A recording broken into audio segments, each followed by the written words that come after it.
Hello, everybody. This is Joseph Lusick, and welcome to the Fired Up Network. Welcome to the flagship show of the Fired Up Network, Fired Up Live. And we got an outstanding show for you tonight. We're going to begin with one of FEM, Female Empowerment Movement. Join the movement, join FE Movement. Don't forget Courtney Riddle of Renaissance Mama. She'll talk about, well, everything in 2022.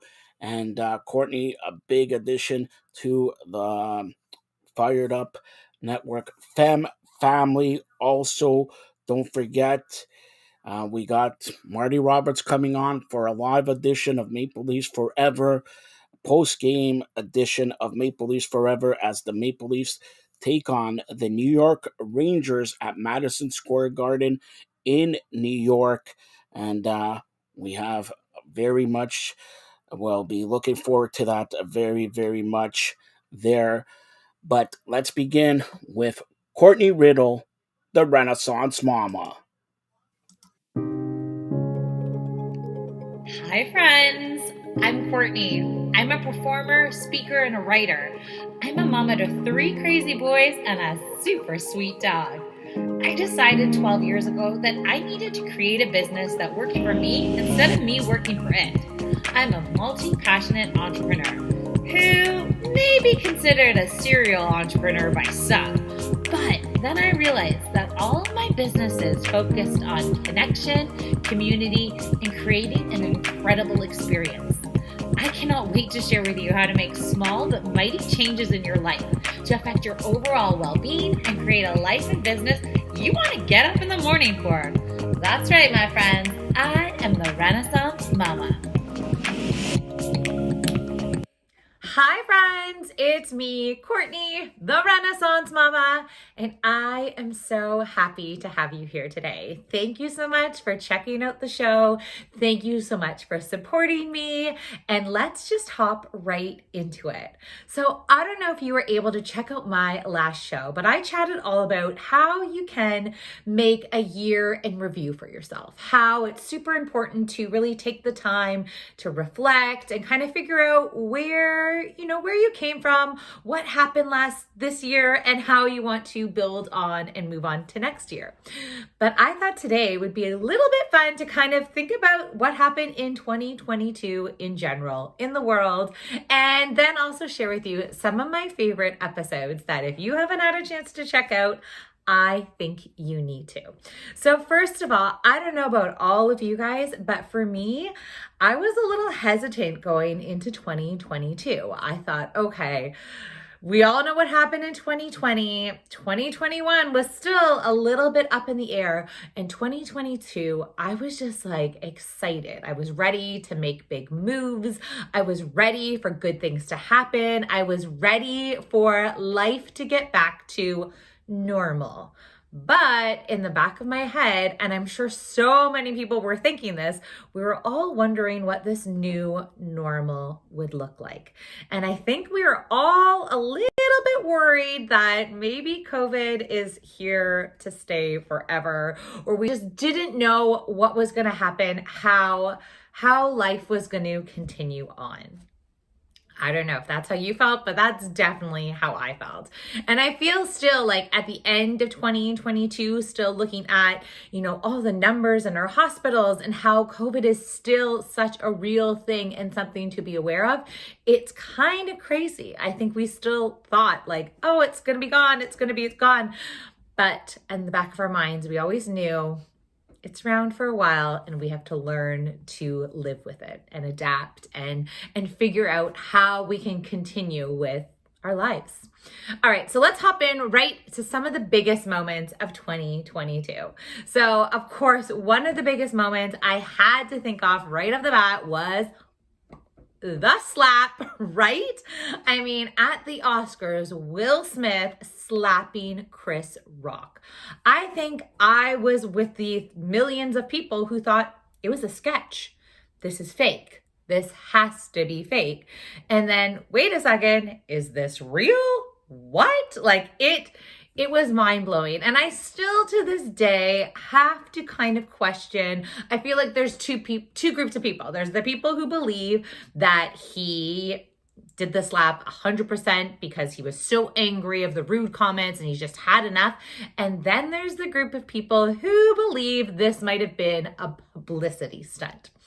For me, I'm kind of somewhere in the middle. I feel like he was really angry. He let his emotions kind of take hold of him, and he was really upset by what Chris Rock said. So he slapped him. But I think as soon as he did that, he realized, ooh, that was not a great choice. So then he really stood behind, his reasoning of why he did it to kind of justify it to the world, right? Like if you're defending your wife, you feel like you have some sort of justification. I don't know if that's true or not, but that's kind of what I believe. And then I believe because it became so big and such a huge publicity thing that he kind of had to find a way to sort of save face while still trying to be the good guy that we've always thought Will Smith was. I mean, did you ever think Fresh Prince would go up and slap somebody in the face? I didn't. And of course, when you're talking 2022, you have to think of people who passed away. Celebrities in particular who passed away and really kind of shook things up. For me, for sure, that was Bob Saget. Like it was shocking. And I think what was more shocking about the whole Bob Saget passing away story was that it seemed a little bit unanswered. It seemed like the story was he fell in his hotel room and then that was it. Like that hurt my heart. I mean, who didn't love Danny Tanner growing up as a kid? I wish he was my dad. Who didn't? He was such a huge part of so many people's childhood. I remember so many of his lines in Full House. I remember, turning on an episode and knowing exactly what was going to happen, knowing what he was going to say. Remember his character was such a clean freak. He was always cleaning things and doing things, but at the end of the day, he just cared about his kids and his family. And then, I don't know if you guys knew this, but as a comedian, he actually told really funny and raunchy jokes. So it was always such a funny balance that like in real life, he was nothing like the Danny Tanner character. I mean, he was extremely talented and I believed him the whole time that was who he was. But in real life, he was a really talented comedian. I can't even talk. He was a really talented comedian, and it's always is so upsetting when celebrities die and they die a little bit too young. Another celebrity that we lost this year was Leslie Jordan, another comedian who is hilarious that I remember very well from the TV show Will and Grace. And once again, a very kind of surprising death. You weren't expecting it. I feel like sometimes when we know people are sick, then it doesn't seem as shocking, but this one also was quite surprising. And then of course, one of the biggest deaths that rocked the whole world was the Queen. And we knew she was getting older. We knew it was going to happen, but I feel like she is one of those people that we thought, who knows? Maybe she'll just keep on going. Maybe she'll just live forever, because it seemed like she had. And she was such a huge part of so many things, so many people's lives, that it was very, very surprising when she passed away. So death is always, unfortunately, something that happens every year, and it's always going to continue to happen every year. But I find it's definitely something when you're looking in that year in review of what happened and what you remembered, it's one of those things for sure. So next thing, who cannot forget? I mean, it's actually really just taking effect now, but Elon Musk buying Twitter. And that I think we haven't even really seen the beginning of what that whole snowball effect is going to happen. So I have a feeling coming 2023, there's going to be a whole lot more pieces moving, things happening that we're not expecting, because why not? Elon Musk. He can do what he wants. So I have a feeling there's going to be some more surprises. There's going to be big moments happening for sure. Who cannot forget? And I will say, I didn't really hop on this bandwagon, but I've heard so many people did. The Johnny Depp and Amber Heard trial. Like, it was insane. Some of the stories, some of the memes, a lot of the TikToks that came from that trial. To me, it just seemed like it was one of those situations, kind of like a car accident, that you're like, ooh, I don't want to watch this. I don't want to check it out. But you kind of had to, because it was just so crazy. And some of the things that were coming out of their mouths was just insane, absurd. I don't know. It was a little bit of all of that. I mean, I don't know how they ever were a couple to begin with. It seemed like they were just really brought out the worst in each other, but that might be my opinion. And then who also, if we're talking about other couples, who would possibly imagine that Jennifer Lopez and Ben Affleck would get back together? Like, you wonder why couples in Hollywood have such a difficult time. Like, how they broke up years ago. They both had so many different relationships. They both have very public relationships. And then they got married in 2022. Like, I don't know if that was something I ever saw coming. It seemed very surprising, but hopefully things are good for them. Who knows? I feel like Hollywood weddings are always a little bit dicey. You never know exactly what's real, what's not, all right? I mean, once again, is this for publicity? Is this an actual thing? Is this, who knows? I mean, we all know how hard regular relationships are. I can't imagine being in the public's eye and having photographers all the time and just craziness.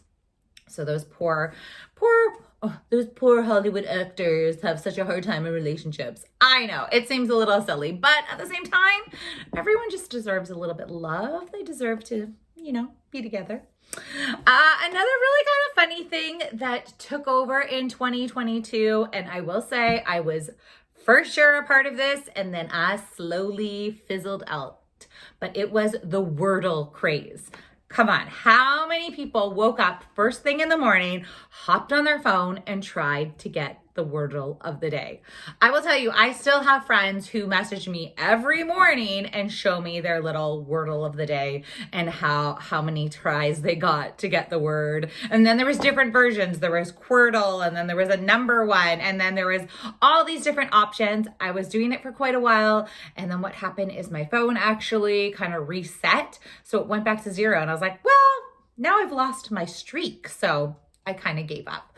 But like I said, I have some friends that still every day do the Wordle. And actually my favorite part about that now is that they'll give each other hints. So I'm like in a group text message and I see the hints. And I think the hints are probably the best part. Like, they should do a totally different app just about the hints, because some of their hints are absolutely hilarious. But I would love to hear how many of you hopped on the Wordle craze and if you are still doing Wordle. All right, some big movies for 2022. Of course, the actual biggest movie of 2022 was their, not even remake, but was the next version of Top Gun, Maverick. It has been something that people have been talking about for years. So the fact that it was finally here and it was actually good, I think people were so excited. Like, it was amazing. Trust me, I know some of my friends were a huge fan of Top Gun. They actually dressed up as them as a costume this year as well. But they were so excited. They loved the movie. It was so amazing to see. And then, of course, the Marvel movies. We had the newest Doctor Strange one. We had the Wakanda Forever, which also was missing their biggest star, and it still was a huge success. I have a feeling, though, you can't really go wrong with some of those Marvel movies. My kids are huge fans. We watched all of the movies from the beginning, and then I think we did that again as well. There are some of them that are my favorites for sure. There's some I'm not as big of a fan of, but definitely some that I really, really enjoy. And we just love watching them together and like really cheering on some of the characters and watching some of the storylines. So those are just some of the top moments of 2022. But I thought I would share with you some of my, I was going to say best, but maybe it's not even best. Some of my favorite episodes of the Renaissance Mama. And I'm going to share how you can listen to them as well, because it's not fair if I just share how awesome these episodes are and then you don't even get to check them out. So all right, so there's a few different ways you can listen to the Renaissance Mama. You could hop on therenaissancemama.com, or you can hop on the FiredUp Network, and I'm in the Femme section of the shows, and you can check out some of these awesome Renaissance Mama episodes. So I thought I would share with you some of the ones that people always chat to me about or ask questions about, or they're like, oh my goodness, Courtney, like, I loved this one. So one of the first ones was actually the first one that I was on Femme Network for, and it was parenting milestones that you don't talk about. And what I did in that episode is I chatted back and forth about some of those parenting milestones that like people don't mention, but they are actually so awesome and so amazing. Just off the top of my head, I remember one of them being, and it still is very true to this day, and if you're in this season of life, you're gonna be like, yes, Courtney, you're right. But it's when your kids can sit in the back seat of the vehicle and do their own seatbelt up. It is a game changer. But what I loved about that episode is not only did I tell you about these parenting milestones that, trust me, when you hit them, you're like, oh, Courtney was right. But it was also, I kind of go through business as well. And like, I made them sound very similar. Like, this is what happens at parenting, and this is what happens with your business. So if you have a business, it definitely applies. If you don't, then you can at least connect with the one. But some of those things were such good memories as a parent, obviously, and such good memories as a business owner. And I really kind of made them sort of line up with each other. So it was a fun episode for both parenting and business. The next episode I have to share with you is called Do You Know Your Superpowers? And it was in this moment that I was so happy with what I was doing. I was doing my podcast, I was working on a project, I was making a digital course, and I felt invincible. And for the first time in a very long time, maybe even forever, that I am finally doing what I should be doing. And I talk in this episode about how I always wanted to be a performer, like for my whole life. It's always what I've loved to do. I love performing. And then I had a family, and I love my family. And for the past 13 years since I've had my son, even before that, I was a performer. And when I had my husband, I had a hard time like leaving him to go travel and perform. I realized I loved performing, pieces of it that I didn't love. And then once I had my family and my kids, I knew I wanted to be such a present parent. I wanted to be the most awesome mom I could be. I wanted to be the mom that like I really wanted as a kid. My mom was great. My mom was amazing, but she wasn't always there. She was very busy. She worked a lot. I wanted to be the mom that was the rock star mom. Like all the games, cheering it on, making the yummy foods, knowing, which friends are coming over for which play dates. I wanted to be that mom. And I was that mom. I love that I'm that mom. But then I was like missing this aspect of my life. So the fact that now I get to perform to you guys, I perform in my speaking engagements, I am performing when I'm creating my digital courses, but I'm also doing it from home. I also don't have to travel around the world. I don't have to audition in front of people. I can connect with people and chat. And probably do more than I actually could have if I was just, memorizing lines, say selling some sort of commercial. I get to do so much more. So that episode is really talking about how you can start honing in on your superpowers and how you start figuring out, are you doing what you should be doing in your life? And if you're not, 2023 could be the year that you figure it out. 2023 could be the year that everything changes for you. You start figuring out what your superpowers are, and then you start doing things that align with those superpowers. And I tell you, you are going to be like, boom, mind blown. You them talk a lot about like superhero analogies in that episode, but you'll see why. It's definitely worth it. Check it out. So the next one I wanted to share, it's a businessy one, but I also think it's really, really important. And it's how do you how do you maintain momentum in a slow season? And I'm very honest with people. Like, I don't do as much work in the summer. The summer is my family time. I focus on them.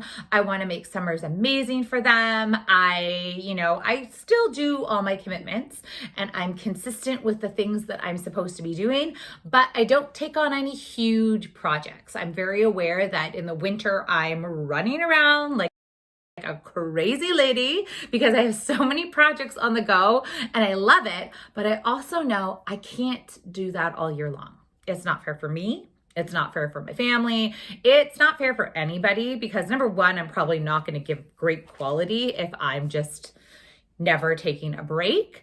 But I also know, once again, I want to make sure they have a really wonderful summer. So summers to me are a little bit slower when it comes to business. But what I've learned over the years is you still have a really good plan to like keep that momentum going. The last thing you want to do is like sit back and relax in the summer and then nothing gets done, right? That's not fair. That's not fair for that whole January to July that you've worked your butt off for, because then come September, you're going to be really upset. So that episode was really great. If that's something you're looking into, is to have, and it doesn't have to be summer. It could be any time that you want to kind of just slow down with your business. Maybe right now, coming up to the holidays, you want to have a really nice holidays with your family. So how do you do that and still keep that momentum with your business? So check that episode out. It's a really good one. The next one is also very much a business one, but it's advertising on a budget. As you know, I am thrifty. And when it comes to business, comes to advertising, I love social media and I love connecting people with really genuine ways, but I don't want to spend tons of money on advertising. So it's a really good episode. If you just want to think of some fun, simple ideas you can take on to possibly advertise your business. Maybe you're just starting out. Maybe you have, spent enough on advertising already.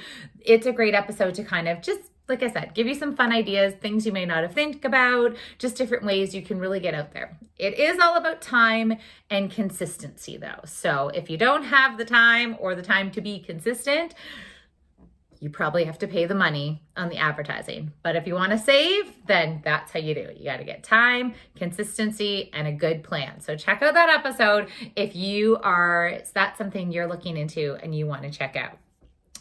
Oh, the next one it's definitely more of a personal one, but it was all about how to create your perfect day. And I think this is so important in life because we think we want things. We think we need to do things. We see everybody else's socials and what they're doing. And we hear about this like morning routine you should have. And you hear about like, oh, this is what this person does and it makes them very successful. And this is what that person does and that makes them successful. Oh, and look at the picture of those people and their kids. Oh, they look so happy. Like, I feel like we get super overwhelmed with all the things we think we need to do.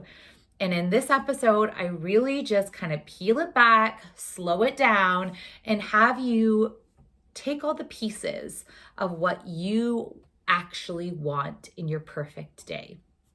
And if you can make one perfect day, then you can make another. Then you can make another and another and another. And maybe 2023 could be your perfect year. So that was probably a good one. If you want to check that out before you hit New Year's, before you make a resolution, before you make big goals in your life, figure out what your perfect day would look like. Imagine it, smell it, like live it. And then you can start building on from there. Because sometimes we think what our perfect day is going to be or what we want. It might not actually be what you want. So it's really good to just think about it, go through that one step by step. And I would love to hear what some of your perfect days might be. Oh, the next one was one of my favorite interviews. So I usually do an interview every fourth episode. And this one was called Love Your Body. And it was interview with Courtney McCarthy. Yes, another Courtney. I talk all about how I love when there's more than one Courtney. And Courtney McCarthy owns this beautiful, it used to be an in-person studio for women to do Zumba or fitness classes or yoga classes or strength classes, but she's recently changed everything that she does and does an online model, which of course I love, but she also is kind of took a whole step about it back, and she really focuses on how people, women in particular, can love themselves as they are. Love the body that they're in. Love what your body can do. And don't work out because you want to be thinner or you want to be more toned or you want to fit into that outfit, but do it because you love how you feel when you work out. And she actually has a huge, amazing program now that you can work with her and her team. She has an incredible community that you can connect with. But it is a beautiful episode. And I have so many people reach out to me and say how much they love that episode, how they really connected to it, how they really never thought of working out that way. And the fact that once you see Courtney and hear her chatting about it, and then if you check out some of her social media, you'll be like, oh my goodness, this woman is amazing. She does all these fun TikToks that I sometimes am like, oh, I can't believe she did that. But I love that she did it, and she doesn't care because she is that confident in herself and she's that confident in what she believes. So check that one out. It is a good one for sure. The next one, it was a shocking one. It was one called I Have a Teenager, and it was right after my oldest son just turned 13, and it was like, whoo, an eye-opening moment for me. I didn't think it was a big deal. Like, it was one of those things. I did the same thing when he went to kindergarten. I was like, I'm cool. And I was walking him to kindergarten. And then all of a sudden I'm like, like ugly crying, a huge mess. I'm like, I'm not crying. It's fine. You go. You're great. Have a good day. But that's kind of what happened when I realized that all of a sudden I had a teenager in my house. And not only did I have a teenager in my house, but all of what comes next. I actually went to his what's going to be his high school the other day, and they started the presentation with, "Welcome, graduating class of 2027." And I thought in my head, wait a second, no, that seems like it's not. It was shocking to realize not only is he starting high school next year, but 2027, which doesn't seem like that far away, he'll be graduating. So it was an eye-opener for sure. And I chat in that episode some of my memories of being a teenager, some of the things that I kind of wish I knew when I was a teenager. I probably wouldn't have listened to myself because, come on, who would? But definitely things to think about when you have a teenager. Maybe you are a teenager, or maybe you deal with a lot of teenagers. But it's a great episode. So if you have one teenager in your house, or it's one coming up, I would check that one out. And even if maybe you want to think about yourself as a teenager, it's a good episode to listen to. Oh, the next episode I want to share was one about the must have systems. And I actually talk about must have systems in your house and must have systems in your business because they align. And it's like, I don't know if you've ever seen those people on social media and you're like, man, that mom is so organized, or that dad is so, he does all the things. Like, how do these people do it? They do it because they have systems. They treat their house and home as they do their business. So they have really great systems. So that episode is so good. And I'm still working on really implementing all of those systems so that everybody is working as best as they possibly can, but also to kind of just make life easier, right? Like who doesn't need to make life a little bit easier on all of us? The last one I want to share with you guys, and especially if it's this time of year and you're feeling stressed and you're feeling the overwhelm, I did a really great episode all about navigating the holidays. And once again, it was about being a parent and a business owner, and whether you fit into one or either or both. It is a great episode because I do really give you simple steps, simple strategies to make your holiday season enjoyable. I find this time of year, and even myself, and I do these episodes and I share with you, and then sometimes I go, oh, I need to listen to my own advice. But I find that I really am trying to take this season and enjoy it. I really am trying to make the moments magical because that's what parents do this time of year. And we love seeing our kids' faces light up and we love having all the things happen.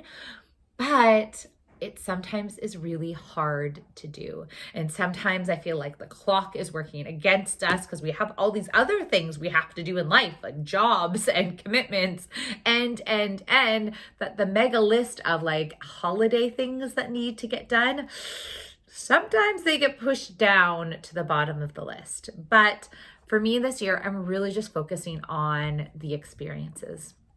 All the experiences that we really haven't had the chance to have in the last few years because of COVID, because of all those things. So yes, if you want to check out a really great episode, it's navigating the holidays through parenting and your business. It's a really good one. Like I said, it goes step by step, gives you a whole bunch of great ideas to really not only survive the holiday season, but to actually really enjoy it and create memories and have a wonderful time. And even with your business, have your business grow and like have a great holiday season rather than just be like, okay, I'm busy with this instead. So it gives you some great things to think about, great steps to take.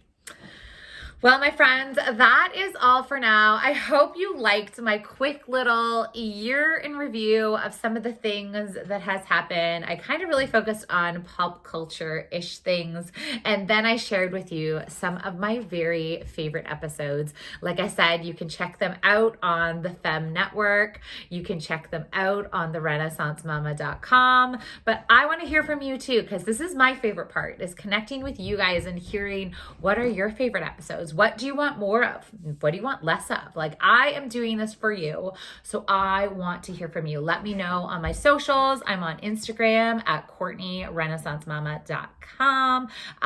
You can find me everywhere, but I want to hear from you. I want these conversations to go because I know 2023 is just going to be epic. I have a feeling things are going to happen for me. I have so many projects that I'm so excited to share about. I have this huge, fabulous, incredible feeling that it is going to be so good. So I want you and me to have an incredible year together, and I would love to hear what you want to hear more of. Okay, friends, bye for now.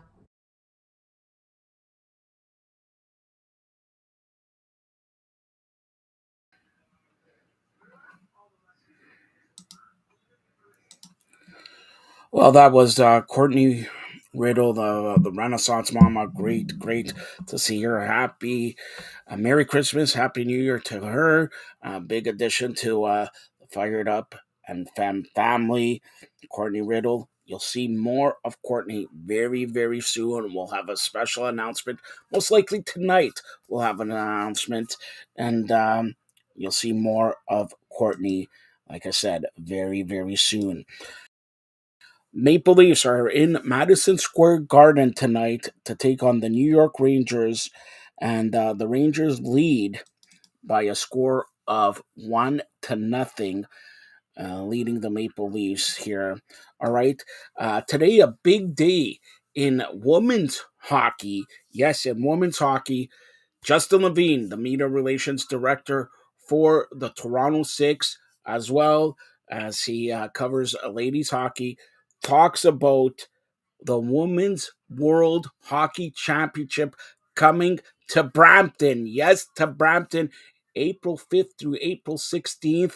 And we got Taylor Woods, professional hockey player for the Toronto Six, later on in the show, talking about the Toronto Six and everything like that. And kudos to the PHF, Premier Hockey Federation, for doubling the salary for players beginning next year, $1.5 million. Kipling, Marty Roberts, does not get anything unless he gives me a bottle of wine. All right, so here is Justin Levine here talking about the Women's World Hockey Championship.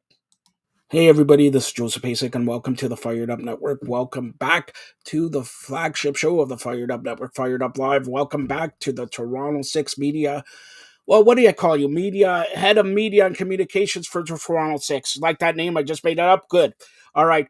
We had Taylor Woods talk about Toronto Six, but we also, you cover ladies hockey and all that. And big news coming out of the IIHF, the 2023 Women's World Championship will happen in Brampton. First of all, it's Justin Levine, by the way, in case you don't know. Marty Roberts chiming in. Who's that guy? All right. Justin Levine. All right. So why in Brampton? It's a good question. My understanding is they wanted to be in the GTA somewhere, and they've been trying to get back to Toronto for a couple of years. And for whatever reason, obviously, it seems like Scotiabank Arena was not a feasible opportunity for them to take. Perhaps that's due to NHL scheduling, perhaps it's due to other reasons, but they want to be back in the GTA, and they found a home, which is currently vacated since the Brampton Beasts have left there. Now that will soon be home to a CBL team, but meanwhile, while the facility is emptied, I think they figured, hey, it's a good facility. They can use it, and they're not going to have any scheduling issues. You may as well do it, and that leads them back to Brampton. So it's the first time that they've been back to Toronto in a number of years, and I mean they've been in Canada for the last couple of years. However, going from Nova Scotia to other cities, and it's a good opportunity, and I think that for a lot of these girls who are on that roster, it's going to be a homecoming of sorts for them. So I think there's something really nice about that. And overall, it's a nice touch by Hockey Canada to bring them back there.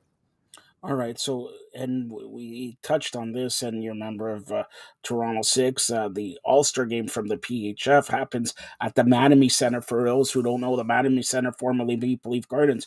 Wouldn't that be a nice touch for the World Championships to be played at the Mattamy Center, aka Maple Leaf Gardens? Since we had an All-Star game for PHF, World Championships in Maple Leaf Gardens, because I think Mattamy Center holds more than the Brampton CAA Center, I believe it's called. So, like, I'm just perplexed in Brampton. That's not close to the airport, not close to central downtown and everything. It's just, I'm glad it's in Canada, but in Brampton, I don't know if they could have picked up something big there. Yeah, I mean, here's the other thing. There's still a youth sports hockey season going on, so I think it would have conflicted with the TMU Bowl, both the women's and men's teams. So I'm going to lean towards that's why they didn't do it, or that's why, at least if let's say it would to happen now, because actually the tournament's being held from April 5th to 16th, and I don't know when the season actually ends. So could the schedule be conflicting? It's very possible. Could there also be other reasons? Absolutely. So, I don't think there's a sufficient reason. Perhaps another reason is because of exam season, where they actually do exams on the ice surface at Mattamy Athletic Center that time of year. So that could definitely be another possibility as to why that wasn't feasible feasible host venue. And just interesting, like you mentioned, April 5th to 16th. That's the last week of the regular season for National Hockey League, and just starting out the playoffs there. So maybe big thing is to finish off before the Stanley Cup playoffs start there. But Team Canada, you see it there, Sarah Nurse and Marie Philippe Poulin, who won all the awards here and all that, the Wayne Gretzky of ladies hockey and all that. But Canada playing in home surface, big. But of course, we got to talk about United States. Is there anybody else, any other team? Because in women's hockey, Canada, US for last 20 years. I know Finland's coming up there and other countries, but is there any way it's not going to be Canada, US?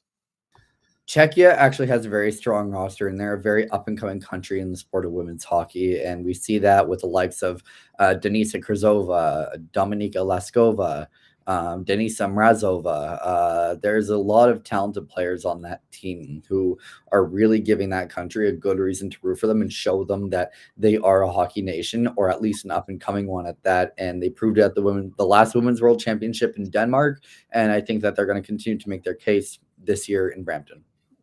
All right. So, but you said Czechia, but you're not going to be surprised if it's Canada, US. And I'm going, you're going to feel the rush, right? It says feel the rush. What am I feeling? What am I rushing for? Like, it's in Brampton. A great selling point would be if I'm feeling the rush, go back to Maple Leaf Gardens, Mattamy Center. I'm just going back to that. And somebody better come up with a reason why they're coming to Brampton. I know it's like you said, the CEBL is moving from Hamilton. They're being moved from Hamilton to Brampton, and Brampton's an up and coming place there. And look for also the Toronto Rock, maybe moving to Brampton for next year because they're kicked out of Hamilton there. But Canada, America, are you going to be surprised if Canada loses on home soil? No, that's been a theme in the past, and you know what? Both teams are incredibly strong. Again, when you're facing a team that has the likes of Kendall Coyne Schofield, among others, there's not much you can do except sit back and be amazed. And it wouldn't be a surprise, but at the same time, Canada has had a perfect run the last year, and that's because of players like Sarah Nurse who make a difference. So if Canada comes back and beats the U.S., which I think is what many expect, just given the golden run the last year or so, that also wouldn't be a surprise. But nonetheless, the two teams that finished at the top are very likely these two hockey nations who have forever been ingrained in the greatest that is not just hockey in general, but women's hockey as well. All right, just since you're the Toronto Six media communications representative there, we talked to Taylor here also, but how is it going with Toronto Six? That they announced, like I said, the All Star game, the PHF All Star game, Mattamy Center, January 29th, and I hear a little birdie told me that you may have some tickets to give away. Like I know Marty Roberts is climbed. Can you confirm or deny? Is Marty Roberts once and for all Kipling? I want to know if Marty Roberts is Kipling. Kipling. Go ahead. All allegations denied. But anyways, how are the Toronto Six doing? They're doing very, very well. I believe at this point we are 4-1-1, if I have that correct. They've had a very strong start to the season. At this point, it's very much a new team, a lot of new faces, a lot of adjustment, new head coach and Geraldine Heaney, a hockey legend, and everyone's starting to really gel and understand, how each other plays, where they come from, what their experiences are, how that will help to shape this organization moving into the new year. So they're off to a really good start, and they finish against the Buffalo Buttes with a 2-game series that begins tomorrow, and that's outdoors at Buffalo Riverworks. And then it concludes Saturday night at the Northtown Center, home of the Buffalo Buttes. And that will finish the first half of the 2022-23 season. All right. Well, that Toronto Six doing a great job, and what about the tickets? Come on, what about the tickets? Please go buy tickets. We're at toronto.universitytickets.com. We've got a really, really what I think is a really great home experience at Kenland Sports York, and you know, all we can ask is that you come out and support these women who they work so tirelessly to be the best they can be all week long, every week.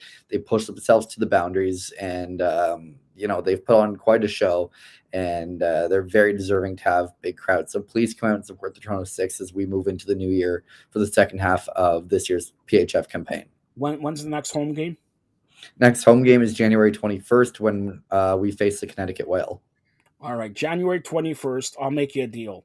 All right, come up, purchase your tickets, and the first 10 people I'm going to the game, by the way, Justin, you're going to give me tickets. First 10 people who come and say hi to me, meet the President of Provinces of Canada, soon to be the Prime Minister of North America, will get a Marty Roberts slight hair from his goatee. His hair from his goatee. Justin, I know you've been asking for it for Christmas, Hanukkah, and all that. I'll get you that. First 10 people who come down to Canline Ice Sports, North York, against the Connecticut Whale, January 21st. Meet me, get a piece of Marty Roberts' goatee, and watch the Toronto Six beat the Connecticut Whale. Guaranteed win day. Guaranteed win day. If I'm wrong, Marty Roberts will have to go to Justin's house and clean up his room there, the washroom and everything like that. How do you like that, Justin? I'll take it. You'll take it. All right, Justin, anything else you want to add here? Tell everybody how they get a hold of you. Yeah, you can get a hold of me on Twitter at Justin Levine HBS, as always at the Toronto Six on Twitter, Facebook, and Instagram. Yeah, make sure you're following along for the ride. We've had a really fun first half of the season, and preparing for what comes next after what hopefully is a successful end to the first half against the Buffalo Beauts this weekend. All right, and hopefully, hopefully a very successful weekend. An outdoor game in Buffalo. I don't know the weather in Toronto. You can see it's frightful. The weather outside is frightful, but in Buffalo, it's delightful. Yeah, you like that? Not bad Well, for they can only hope that it was real. I was there last year at the outdoor game, and it was delightful. So hopefully it subsides and they're able to get in a good hockey game. Can you confirm or deny the rumor that forget about Marty Roberts as Kipling, that Toronto Star's own, my good personal close friend, Mark Solinsky, is not Kipling? He is not Kipling. Thank you. That's Justin Levine. Stay tuned for more great programming here on the Fired Up Network. Thanks, Justin. Thank you. Thank you to Justin Levine and a big Women's World Hockey Championships happening in Brampton. Yes, in Brampton, April 5th to April 16th. Thanks to Justin. More Toronto Six talk later on the show with Taylor Woods here.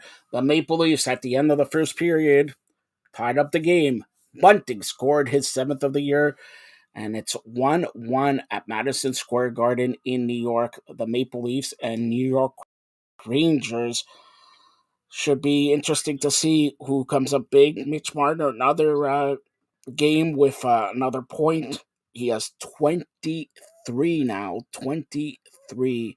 So let's hope for Mitch Marner continue his streak there for the Maple Leafs, and let's hope the Maple Leafs pull out a victory in this one. Now, you normally see him on Sunday morning, the ultimate fantasy football show, Andy McNamara, but since Sunday, the world is going to be waking up, having some tea, crunch bits, having some croissants, having some cereal, and watching the World Cup final. Argentina against France. Oye, Argentina va a ganar. You like that Spanish, all right? Spanish. I don't know anything of French, even though I'm the president of the provinces of Canada, soon to be the mayor of North America. Andy McNamara quoted, he's going to have a big sign in Cleveland there, the Cleveland Brown Stadium.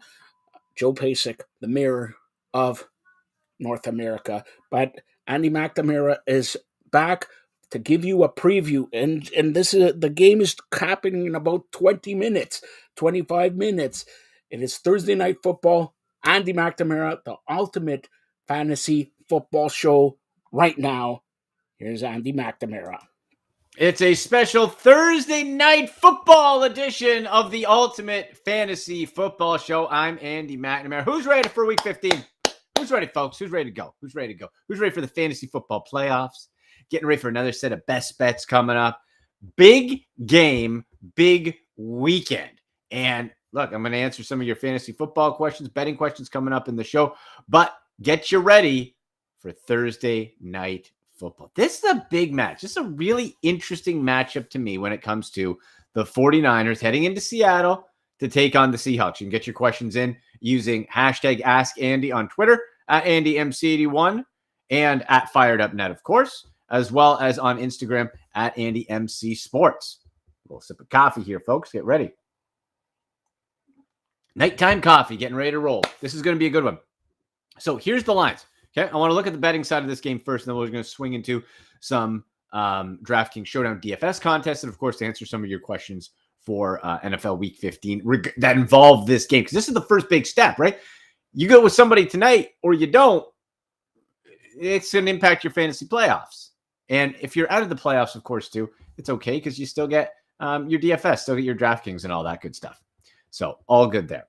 Now, for this matchup, this line keeps moving a little bit because start of the week, it was San Francisco 4-point favorites, 3.5 the other day. Now 3 points moving up to San Francisco. So the money on Seattle creeping up a little bit.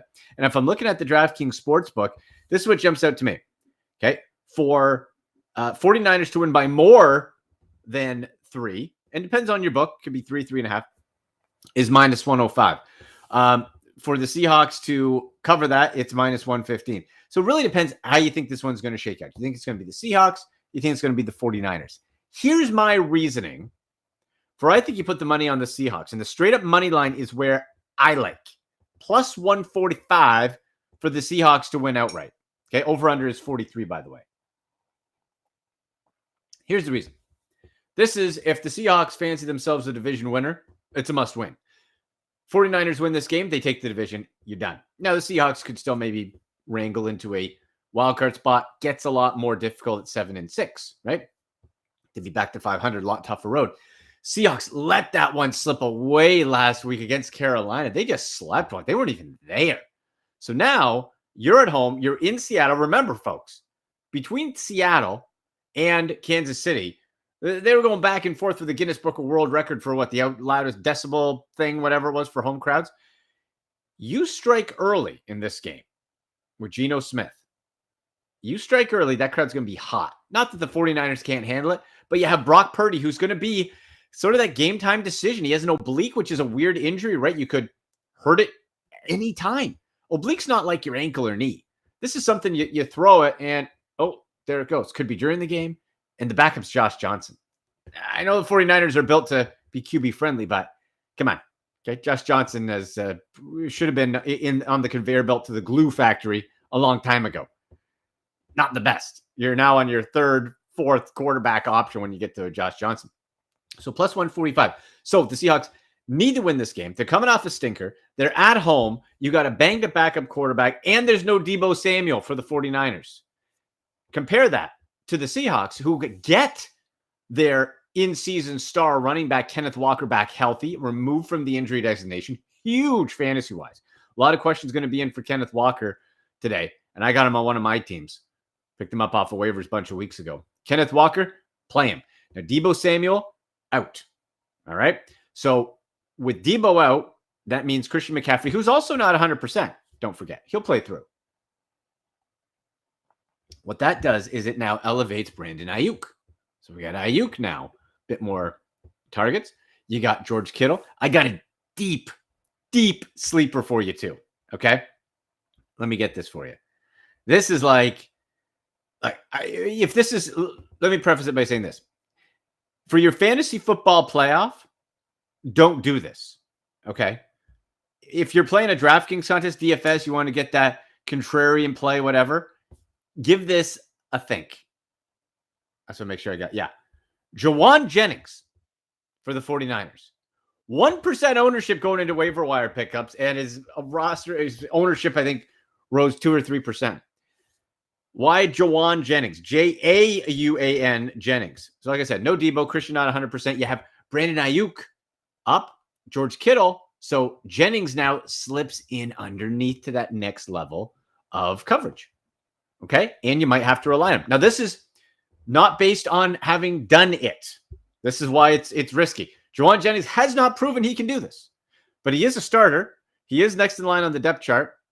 He was getting starting reps on the field quite a bit, and you're going to be thin. You're going to have to look for targets. So a deep sleeper contrarian play, like if you're, to give you an example, if we're looking at the DraftKings showdown contest, and that's where if you're on DraftKings, you go and you have your showdown lineup, which gives your captain spot, which is 1.5 times the salary, but you get 1.5 times the fantasy points to fit in to that $50,000 salary cap. So that's where you have to figure your strategy. Do you go with the top guy who you think to get many points, or do you do contrarian and you spend cheaper and you slide him in? For me, I'm doing Kenneth Walker at 11,400 in my showdown slot. Now, Jawan Jennings, I'm not that bold where I'm going with Jennings. Jennings, $3,600, folks, and it's all flex too. You got 6 roster spots. Doesn't matter what the position. You don't have to pick a quarterback, whatever. So Jennings is one of those contrarian plays. Well, if this guy popped, he gets a touchdown. That's the difference. That's how you can win some contests. And super deep dart throw flex, but don't do it in your season long. We look at Brock Purdy. Yeah, looking latest update. It's going to be game time, man. It's going to be, and like I said, those obliques. So let's say you start, let's say he plays, and if a healthy Brock Purdy, I like it. I like it. Guys come in, Mr. Irrelevant, last pick in the NFL draft. We know the story. Balled out, playing with house money. Why not? I'd play him. But with that oblique, it makes me question. And so that's where you have to look at, okay, who are some available for, this is for your fantasy football playoffs I'm talking about now. You look at, is it Jared Goff around? Is it Trevor Lawrence around? Even if you're a Baker Mayfield, who would be down on the chart, because even when Baker was humming with the Browns in 2020, he still wasn't a great fantasy option, right? He never really was that good fantasy football quarterback. But he's going to be better than going after somebody else injured. I'm getting a lot of questions on Mike White. But he got those ribs, man. He got Goldberg style speared. Rhino from ECW. Gore! Went down hard. That's another one of those injuries, oblique gore ribs, where you get a hit in game, you're out. You're out. And for Mike White, you got Zach Wilson floating around again as now elevated to the number 2 spot. So if I'm looking back to this Thursday nighter, if I'm looking at a lineup here, Kenneth Walker is going to be my captain. I'm going to put Jawan Jennings in for fun. I'm definitely getting Geno Smith in 10,600. Now, people will say this. Okay, Andy, well, in week 2, when Geno and the Seahawks played the 49ers, Geno Smith only got 7 fantasy points. Okay, that's fine. That was also before Geno Smith was doing anything. Geno Smith started popping in week 3 and went on this journey. Now, that 49ers defense is no joke. The 49ers defense can make you have a bad day. But with a healthy Kenneth Walker, Walker wasn't a part of this thing too back then. You had your hodgepodge running back situation for Seattle. Now you got Walker. So now 49ers, you have to respect the run. You're not playing anybody else on Seattle's backfield, by the way. Travis Homer, nah. Kenneth Walker. So now you got Geno Smith. I would play Geno. Then you look at Tyler Lockett. And up until he was on a 6. We got 1, 2, 3, 4, 5, 6. Yeah, he's on a 6-game touchdown streak. A single touchdown, 6 straight weeks. Is that going to continue? That's tough to predict. But you can get Tyler Lockett in for 10,200. He's averaging nice high teens, got a 30-point day in there. Or you could look at DK Metcalf, right? And DK Metcalf's been absolutely buzzing as well. Not as many consistent touchdowns, but 6 on the year, getting you consistent production. I'm going to say for a game like this, I'm going to go with Ty Lockett. I'm just sort of feeling Lockett a little bit more here. Wouldn't hate it with DK Metcalf. And for your playoff, you go with either one. Ayuk is the guy for San Francisco. Okay, so we're going Jawan Jennings on the flyer. We're going Brandon Ayuk. And let's see how much is Christian McCaffrey. Now, we priced ourselves out of McCaffrey there. So this is a situation where we got to look. All right, $5,400 back. Do I want Tyler Lockett or Christian McCaffrey? I'm actually going to take Lockett out. I'm going to pop McCaffrey in. This is for the DraftKings Showdown lineup. Now I have $4,200 left. Okay, so now I'm looking at this and I'm getting kickers. I could get Robbie Gould. Could get some Jason Myers. Kickers are always a fun little play. Could try to get cute and get Tony Jones, Disley, no, Juszczyk. That fullback, fantasy, outside of Taysom Hill, that guy's fantasy poison. Let's look at Jason Myers here, the kicker. And you can put defenses in as well. I'm going to say, because if we look at old Robbie, who's gotten it more? Yeah, they're both pretty consistent there. You know what? I'm going to say we go with Jason Myers. And we pop that in. Gives me $400 left. So this is my perfect Thursday Night Football DFS DraftKings Showdown lineup. I want to know yours. Pop it in the comment section. On Twitter at AndyMC81. Instagram at AndyMC Sports. Follow at FiredUp Net as well. I got Ken Walker, the third in the captain spot. Jawan Jennings from the 49ers is my dart throw, my deep threat, my contrarian play. Geno Smith at QB. Christian McCaffrey, Brandon Ayuk, and Jason Myers, the kicker. So that's my lineup. What is yours? And remember, Seattle at that plus 145 to win outright. Okay, I'm going to get to a couple questions here from the listeners. All right, we got from at ZigDog954. Great handle. Andy, Geno tonight or roll with Ritter Sunday? Hashtag Ask Andy. I loved Desmond Ritter coming out of college. Loved him. However, this is a rookie's first start. This is a situation where he could catch people by surprise. He's mobile, very smart, very mature. Like the thing that was coming out, like leader, study, like really, this is a mature guy. He's got the size, the look, the arm. I thought he should have gone higher than he did in the draft, but he didn't. So what does that look like? That's a big question if you're going into your fantasy football playoffs and you're a bit desperate. You want to go with Ritter? It could be maybe, maybe not. I would think you'd want to ease him in and not put too much on his plate. Or Geno Smith, who's been popping all year against a very good San Francisco defense. In the playoffs, you want to be a little more cautious. Go with Geno Smith. We're going with Geno. Okay, let me get to a couple other questions here, and then we'll book it out of here. Let's see. This from at Matty D613. Andy, need your help. Start Jameson Williams of the Lions or Kenneth Walker for Seattle in the flex. Hashtag Ask Andy. I like Jameson Williams long-term for the Lions, but he caught that touchdown last week. But let's not forget, 2 games back as a rookie off a serious injury, no training camp, and he has 3 targets in 2 games. One of it was a touchdown. That volume you cannot trust. Plus, you have DJ Chark floating around. I love DJ Chark, by the way, for the Lions. If you want a nice pickup, if he's still there. Was available about half of leagues, 45%. You can pick up DJ Chark. Sneaky good volume. You got to go Ken Walker. When healthy, the guy has become a workhorse for Seattle. They're going to have to go to him. You're going to have to go to him. Absolutely. Ken Walker, a no-doubter. An absolute no-doubter. Okay, we got one more. Johnny Miller, 93-93. Andy, Kittle. So for the 49ers, Kittle, Hawkinson, Pittman. I can flex a tight end, full PPR. Who do I bench? Damian Pierce going down sucks. Yeah, Pierce, that was a tough one. You're playing nobody else in that Texans, I'll tell you that. I think too much uncertainty on this short week for the 49ers. I don't hate the Kittle pick, of course, but I like Hawkinson with the Vikings. Man, he has looked good. He has looked really, really good. So I think you go Hawkinson over the Vikings. If you look at what Kittle has done here, injured year, he's really fallen out of that upper echelon. Like, guys, he's got only 1 double-digit fantasy day since week 10. 1. That was a big one against Arizona, but I don't really like it. And he didn't even play against Seattle earlier in the year because he was out injured. So, if you got George Kittle on your team and you don't have those other options, play George Kittle. But if you do have other options, might be worth trying to stay away. At tight end, though, the pickings are super slim.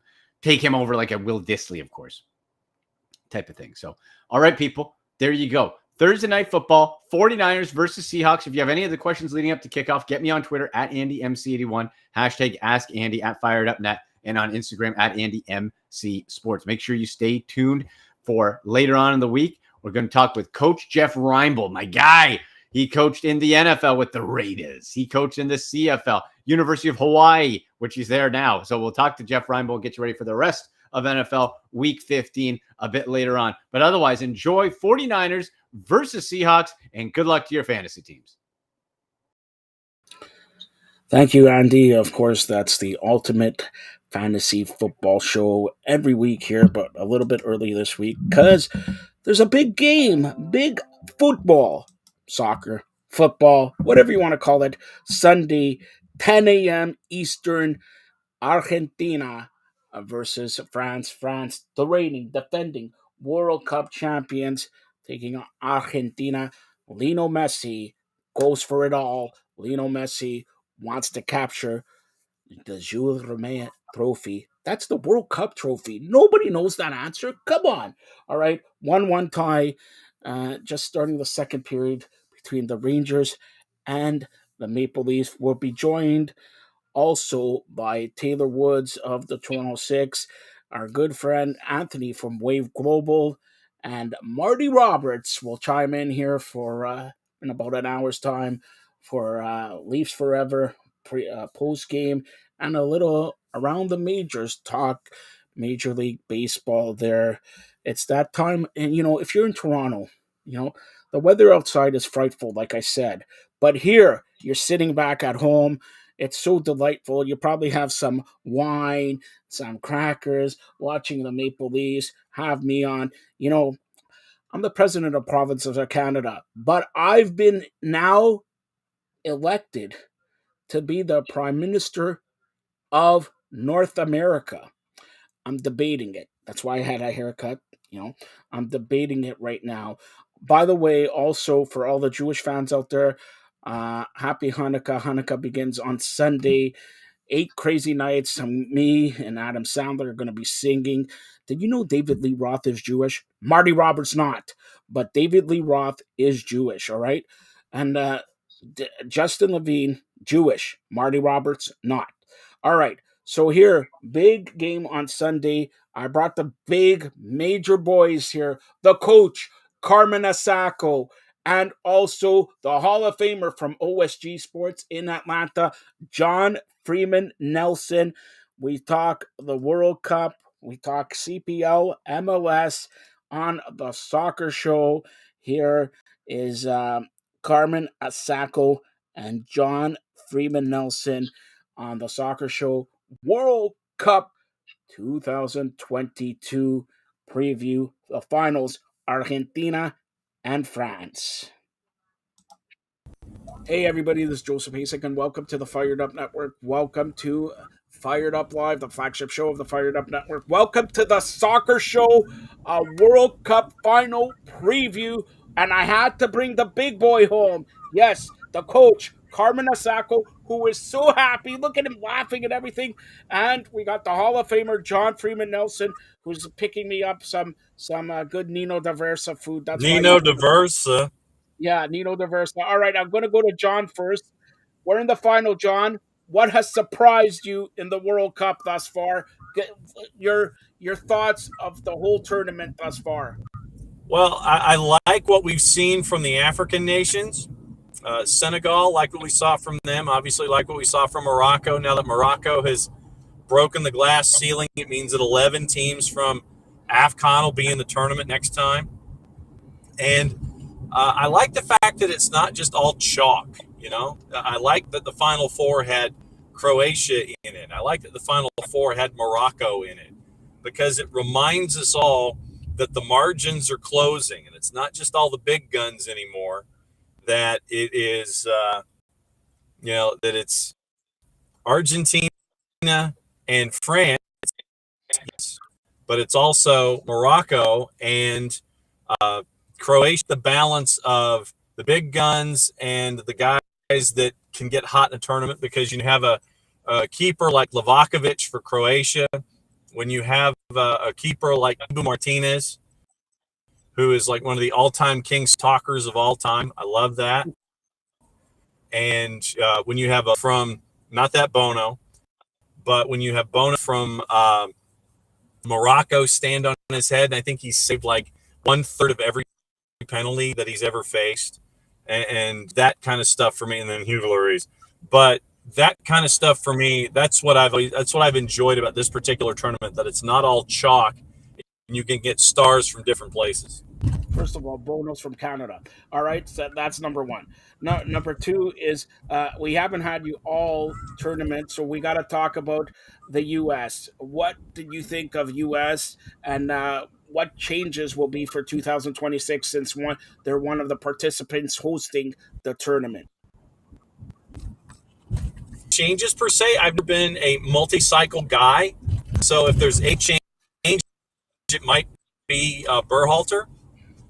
But you're looking at second youngest roster in the tournament, and all that you're going to see is just these guys who are late teens, early 20s being mid 20s, late 20s. So I don't think you're going to see, you might see some additional personnel that you haven't seen that would be a part of that next wave for 2030 and beyond. But legitimately, it's if it's anything, it's the philosophy up top with Greg Berhalter.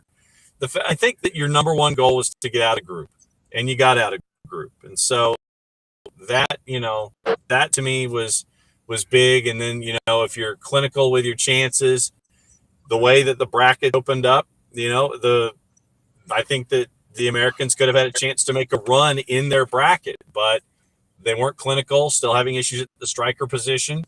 And so, it is what it is. But the biggest thing with this roster, you got out of group. That to me was the biggest thing. Well, Canada had the worst group. It's like because Croatia made the semifinals. All right, Morocco the semifinals, and Belgium second-ranked team. So Canada, we can't forget about Canada here. Now I'm going to take a little bit of issue with Carmen Asako. All right, John, you continue going to Nino Diversa for me, but Carm, who predicted that Argentina will win? And you said what? I said 2-0. What did you say, Carm? I said, I think 3-1 Croatia. Can you repeat that again? I'm getting a little bit older here. Can you repeat that again? I think I said 3-1 Croatia, but I didn't predict the bogus PK. And I didn't. Yeah. I heard it all. If Maple Leafs would have won, whatever. Again, the president of the provinces of Canada, right? You're wrong. All right. Secondly, what did you predict for the France game? I think I predicted 2-0 France. Yes, you were correct. Yeah, I give you that one. But you predicted France and Croatia in the final, correct? France. Correct. All right. Now, I predicted Argentina, France. Can you give John and the millions listening and watching around the world what's the final of the World Cup? I'm not a conspiracy theorist, but all everything seems to be pointing to Lionel Messi going out in this little fairy tale. But yeah. Yes, you're correct. Hold on. You're correct, since I'm the president of the provinces of Canada and elevated by Juan Antonio Samaranch, whoever that guy was. He said, you become the mayor of North America. He called me the mayor of North America. So it is, and I have a few juice boxes on Argentina winning it. I had it at the beginning of the tournament. All right. Will you be disappointed, Carm, if Lionel Messi wins it? No, I won't be disappointed. I'd be happy for him, and it'll have to be a hell of a performance from him. But I mean, again, all my logical thinking, all my pragmatism points to France. That's that. Okay, hold on. All your thinking, all your mathematics, all your algebra points to France. All right. Messi, arguably one of the best players ever. Mbappe, like we mentioned last show, right now the best player in the world of football. So, Not right now. You said it 2 days ago. You said it. Probably the best, one of the top 3 players who ever played the game. But right now, I hate to say it, I still think Mbappe is the best. Right now, That's Mbappe. what I just said. That's what I just said, Carm. Listen, Yes. I know John's getting Nino Diversa, but take away the tacos from your ear. All right? Like, look, that's what I said. One of the greatest players ever versus the best player right now. All right? Oh, it's That's what I said. stealing my lines. John, that was mine. You can use it. You can use it, Johnny. All right, listen to me. Listen, John is busy right now. We're getting to John in a second. Carm, all right, Carm. Let's go pragmatical and theoretical and mathematical and all this. Your pick for the World Cup final: Argentina, France. France. Why? And the score. And if you say nothing, I- you are postponed. I've got a 50% chance of being wrong, but I think that France is the better team. I think that they pick their moments very well. I think they manage their moments very well. And I don't think that the likes of Otamendi and Martinez can deal with. And wait, there is a possibility that Benzema could come back in and play. Not that he will. What is he, John Cena in the Royal Rumble at number 30? It's true. It's damn true. It is true that Benzema could come back, but you're saying France will capture the World Cup. What's the score? 3-1. Because 3-1. All right. Now sit back, listen to the king and the Hall of Famer, John Freeman Nelson of OSG Sports. John, go ahead. 2-1. I think I had Argentina and France also in the final. I know I had Argentina. Think alike, Carm. Great minds think alike. I know I had Argentina because I had Argentina winning it. I'm going to go 2-1, and obviously I'm not going to change my mind now, but I think Argentina wins it 2-1. I think France can be had at the back, and I think what we've seen from Argentina is 10 guys that want to win it with Messi. And they, do you want to be known as one of the group that disappointed Lionel Messi in his last World Cup? I don't think so. But when you have you've got Alvarez, you've got Enzo Fernandez, you've got Lionel Messi. I think the firepower is there. I think that that France can be exposed defensively at the back, and I'm going to stick with my original pick and go with Argentina winning the World Cup. Nino Diversa or no, Argentina wins the World Cup. I'm sticking with it. Who wins the best player and Golden Boot and everything like that? Is it Messi? Argentina wins. He's right now in the lead. So go ahead. I'll say Messi gets 2 assists. I think Alvarez gets a goal, and I think Enzo Fernandez gets a goal. Okay, I'll go back to you in just a sec, John. Here, Carm. Now we're at the final, and for that matter, let's go to the third place game here. Croatia and Morocco. Who do you got in the third place game? Croatia. And what's the score? 3-2. Okay, John, go ahead. I'll go Morocco 1-0 because I think that Morocco plays their starters. They want to finish the tournament with the highest possible outcome. And so I'll say that Morocco gets the 1 goal on the board. I think it goes to the extra 30. So it'll go 120 minutes. I think Morocco gets the Duke. I think they finish third. And somebody who's going to be very, very rich very, very soon is going to be Sofiane Amrabat for what he's been doing in this tournament defensively for the Atlas Lions. So, John, let me ask you this. What can they take from this World Cup to implement it to Canada, America, and Mexico next in 4 years? Well, Mexico, I think, has more problems than Canada or the United States. I mean, first off, they need a manager. Then they're caught in the betweens, kind of like what we've seen with the U.S. women's national team. You have an aging roster, and you're trying to figure out how to replace that group and still keep, and bring younger players along.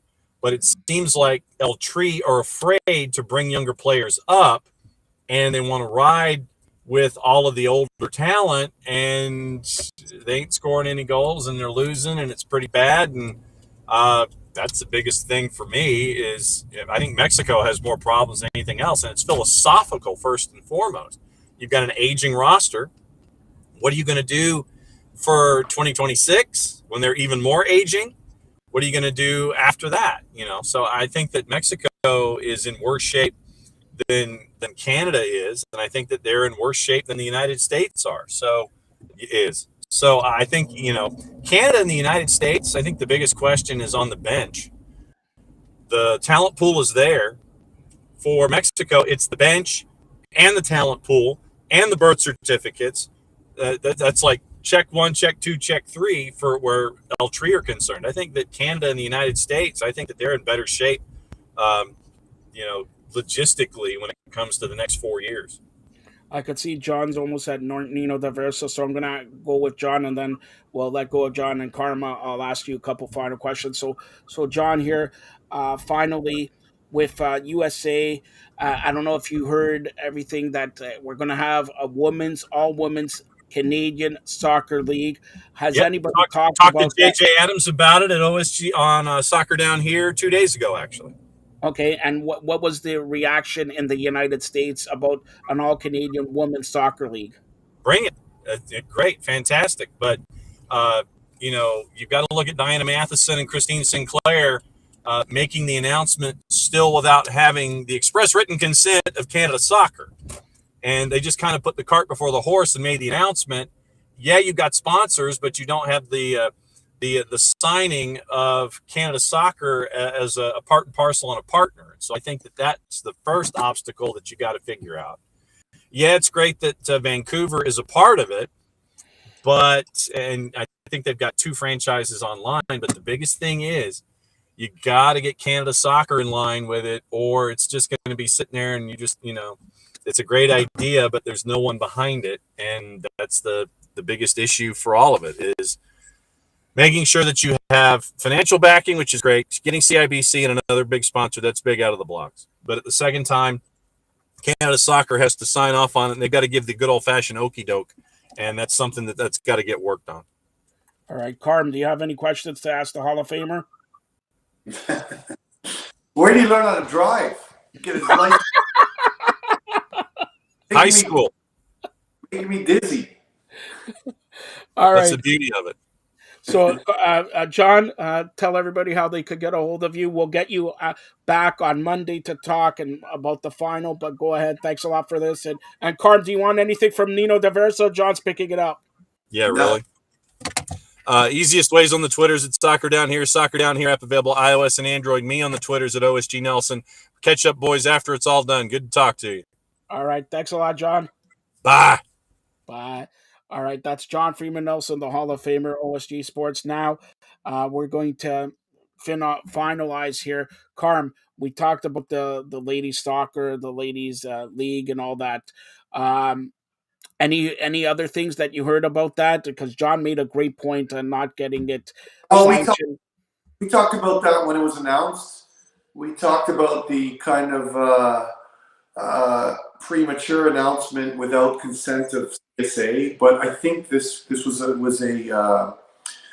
strategic maneuver by Christine and by Diana, like because of all the media they got and all the positive media they got.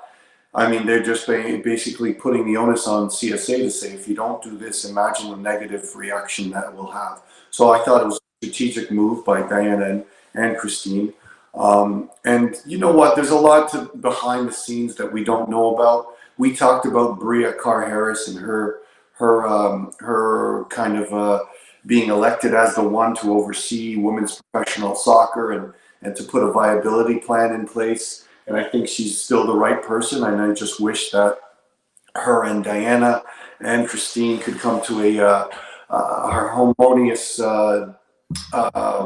kind of working together mentality where this can be successful on all angles and we can get all the political rubbish away. Because I do think that Diana and Christine and Bree and the CSA and CSB will be great partners in developing this. I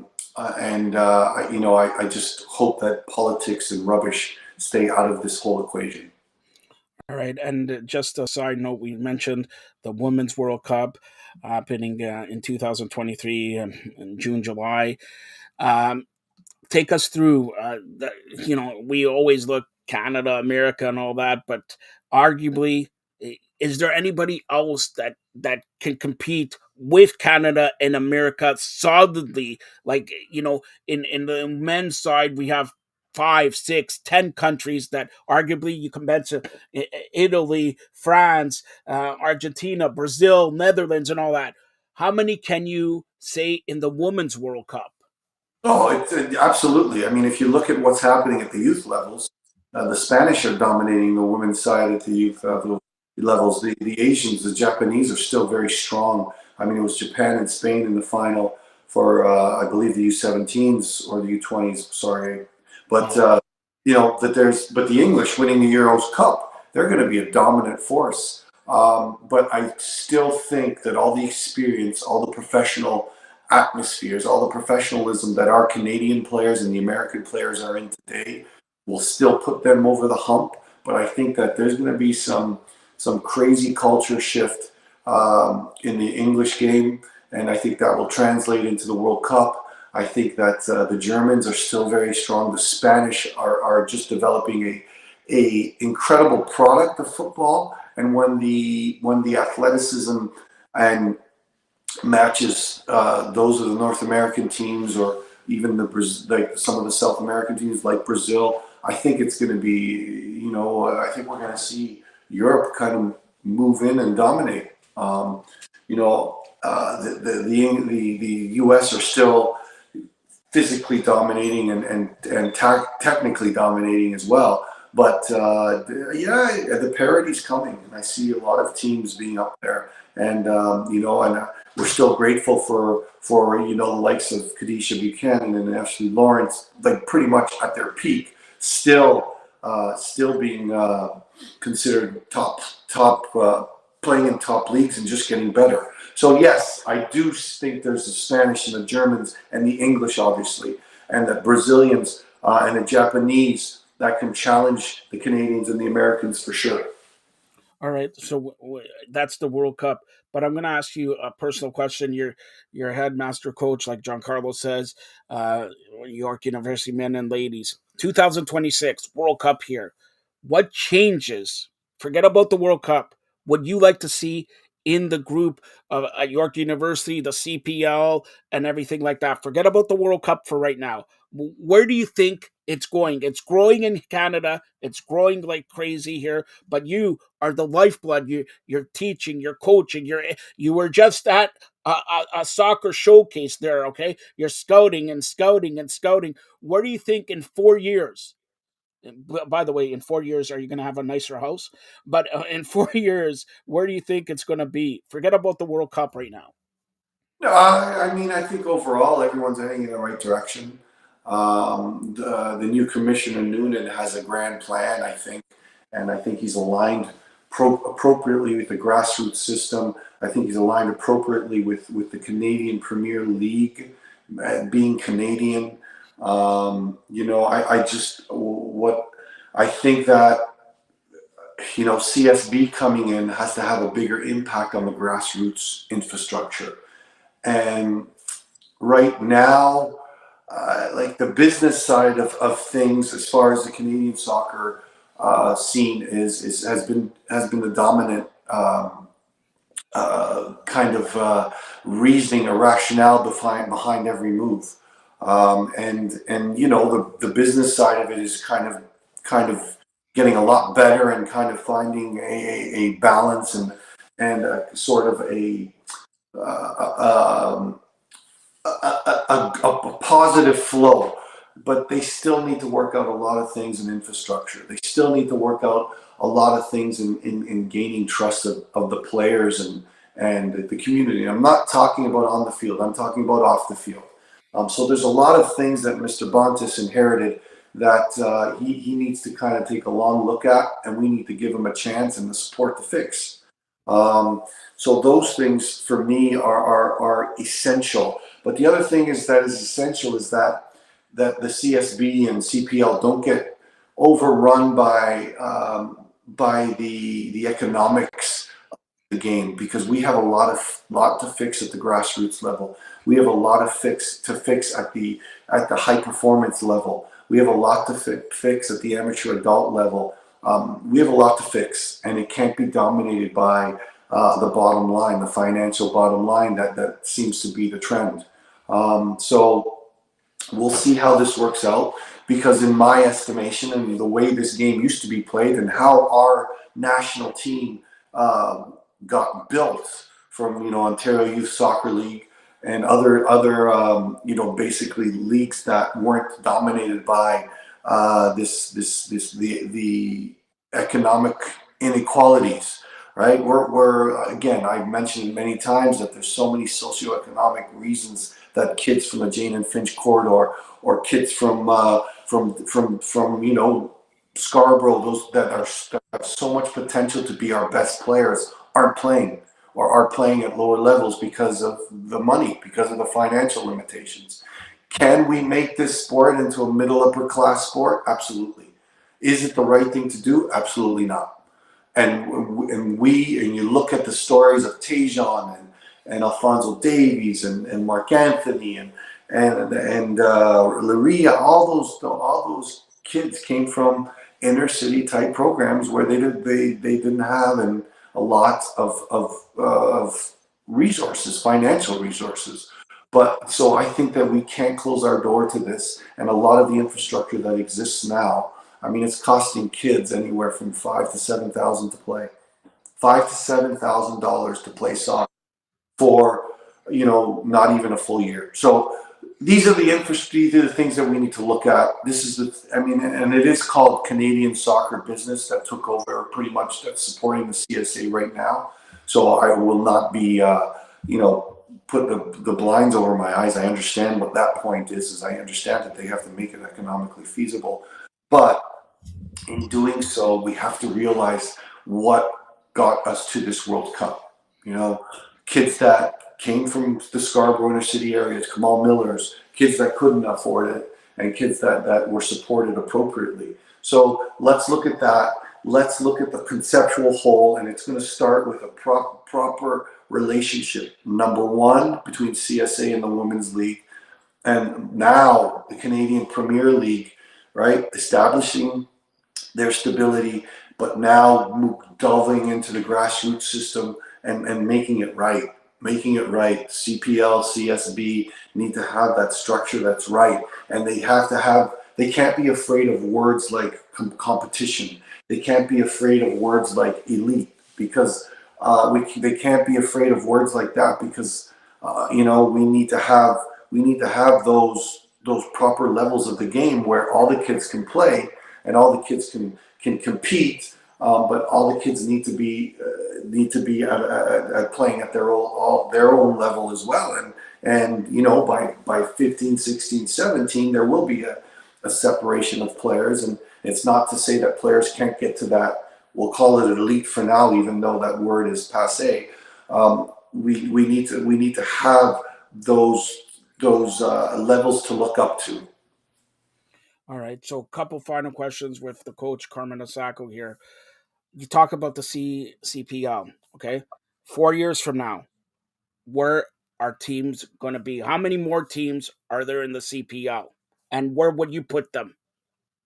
Well, I mean, obviously, the most important spot is Quebec, Montreal area. Even if it is Quebec, like there's great soccer. You mean in Laval, and there's great soccer. Sorry, in Quebec, Quebec City are great spots for this. Obviously, that area needs to be addressed. Obviously, we need some more teams in the GTA. We do need, a team in Mississauga or that area would be fantastic. We don't know York United, where they want to move or what they're doing. There's all kinds of lots of stuff back and forth about them going to to Woodbine to build that stadium and playing out of Woodbine. Could Toronto hold two teams with Toronto? Absolutely. Are there areas in the East? Are there areas in Kingston? We know that Windsor got granted the old Commissioner Callahan has been granted the rights to the Windsor project, which has a lot of great people in that area. So there's a lot of soccer communities. Even further east, like Peterborough came into League One with some incredible owners, and Julian de Guzman has that professional mentality and that professional growth, and he's had the courage to put his money where his mouth is, and is investing in that League One organization, and hopefully he can grow it. Hopefully they have a CPL organization in the coming years as well in Peterborough, or Simcoe County. There's so many markets that are so good, so like Kingston and all these markets that are so strong in the soccer community, that there's like endless opportunities. But the one thing I'm 1,000 am on board with is the patience of what CPL has done. The leadership of their ownership is fantastic. A lot has to do with Bob Young and Scott Mitchell, who have put a great group together, a solid group together. Within the first 4 years, it was going to be the toughest time. We added franchises, and in Ottawa and Vancouver, Langley, and we did lose Edmonton, which is terrible because it's a fantastic soccer market. So there's room to grow. There's room to build, but I think that there needs to be patience, and there needs to be strategic planning, and there needs to be kind of a fiscal kind of reasonability in everything they do.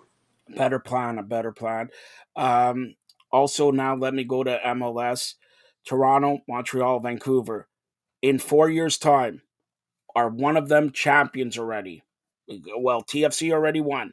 In 4 years, either Toronto, Montreal, or Vancouver, and for that matter, maybe another team in Canada in the MLS, but are one of those teams a champion in those 4 year span?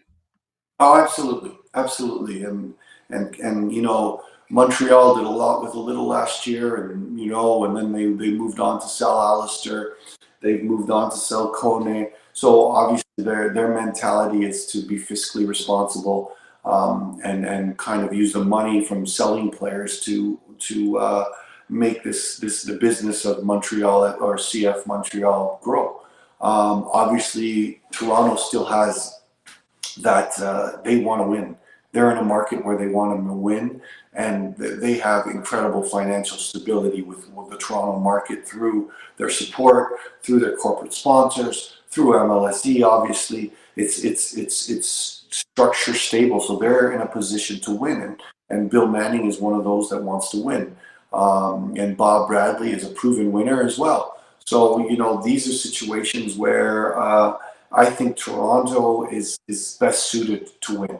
And again, Vancouver has practical mentality. They don't want to spend too much on DPs and those type of players. And I hope that their supporters don't get tired being out of the playoffs or just making the playoffs. I think that there's got to be a direction there, a plan there. And I think their supporters may get tired of it. And they're getting competition from the new Vancouver team in the CPL. But Toronto, for me, is still the place where they can win. They can win in 2-3 years for sure, maybe even next year. They're gonna spend the money to bring in Insigne. They're gonna spend the money to bring in Bernadeschi. They're gonna spend the money to bring in the next player. So for me, it makes a lot of sense that Toronto and it is more of a Galacticos mentality where they want to win. All right. So, final question with the coach Carmen Asako here. We're previewing the World Cup final, Argentina, France. But how will you remember this World Cup before the winner, and especially if Messi wins it, or Mbappe, or Argentina or France? Does that change? But how will you remember this World Cup?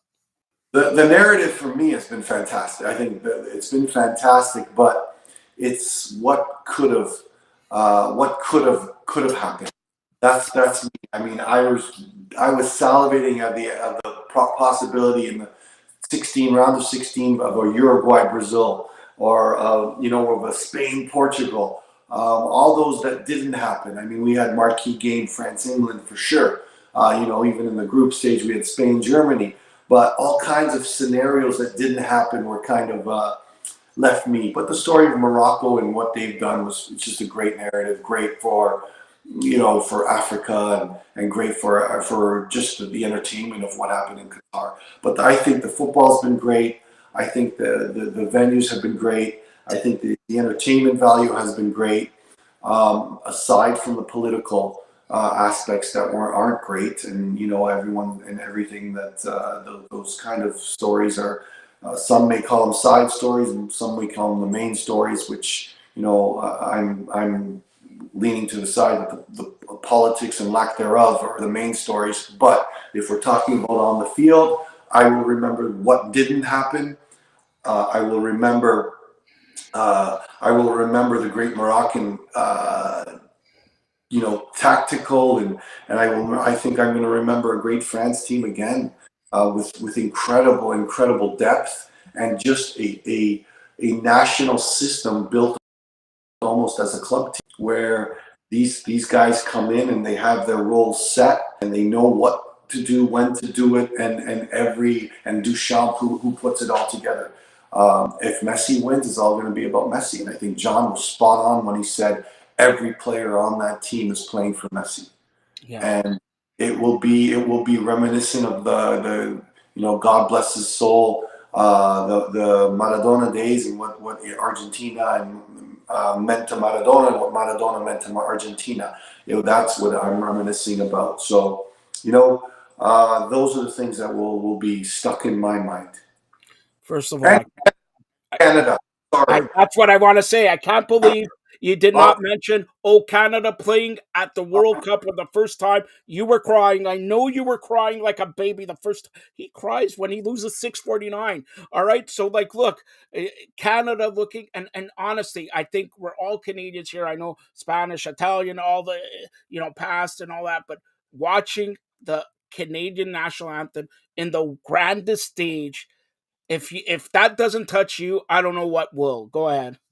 Yeah, I mean, that for me was by far the memory that I'm going to keep. And watching the kids that I've been lucky to be a part of some of their lives, just you know, and play with so much pride and play with so much passion. I think that's something that will resonate as well, and grow as time goes by. And when some of those guys come over for a beer or coffee, or when we have our get-togethers with our group, it's going to be something that you're going to feel that specialness that comes from them, but it's also special for us, for all those guys in the trenches that were involved. You know what's special? And I'm going to say this one time, sit back, because I know you never take credit. This is the one of the best coaches in Canadian. Forget about sports. Forget about soccer. In sports in Canada. Stop, Carmen. I'm going to say this enough. I hear it enough from you and all that. One of the best coaches in Canada for sports, be it soccer, be it anything. Every day, each and every day throughout the World Cup, we've done updates here. Never once, he says, never once, he said, Joe, I don't have time. He has always, and for that matter, John and John Carlo and all that, but this guy's the coach. He coaches the future and still talks about it and still has the passion. And the greatest thing about him, you see him analyze it. You talk about the juice boxes, but he is even a better person. And that's what soccer and life is all about. We look at, it's the holiday season. We look at the Twitch, the guy from Ellen DeGeneres show. You never know what people are dealing with. Okay, and he committed suicide and all that, but not once has he said, Joe, we cannot talk about this. Let's talk about this. He's the coach of the ladies and men soccer. He builds the future, and not many people said this, and I say it all the time, and he's too modest to take it, but he Carmen Asako, should be given an award or something because he builds the future of and he's going to build the future for the No, 2026. The players who are you going to see here at BMO Field in Los Angeles, at SoFi Stadium in Mexico, and all that. He has a hand in the players that are going to be there. Bank on it. Carmen, anything else you want to say? nothing. Just congratulations to all those CPL players, U Sport players, sorry, that got drafted. You know, hopefully the likes of Chris Campoli get a fair chance to be, because I think he could be a very good star in this league. And Milo Jurcic from York University, congratulations to him. So many, Amir from Toronto Metropolitan University, so many, good players from the area. Anthony White from University of Toronto. You know, it's make sure you prepare well and you do us proud, because there's a lot of U Sport players that have done well in the CPL and and you're representing not only yourselves, but you're representing a whole U Sport institution that prides itself on the work they do. And there's a lot of great coaches there that don't even get half the credit, Joe, that even I do. So I appreciate your praise, but it's undeserved. And there's a No, lot it's of very deserved. Look, I guys. know you're very modest. Hold on, Carm. We have. I don't want to ask this question. It's from your buddy. A great way to close it out. It's from your buddy. Marty Roberts, who's going to follow here. He wants to know, and this is actually a very good question, but I know your answer already. But I'm still going to ask it. If Messi wins, is he better than Maradona? He won the title. He has scoring. He goes down the record books as better than Maradona? Go ahead. No, he's in the same. If you ask Messi, would you be in the same company as Maradona? I think that would be the best answer. Better than matter. He would be godlike in Argentina. He already is godlike in Argentina.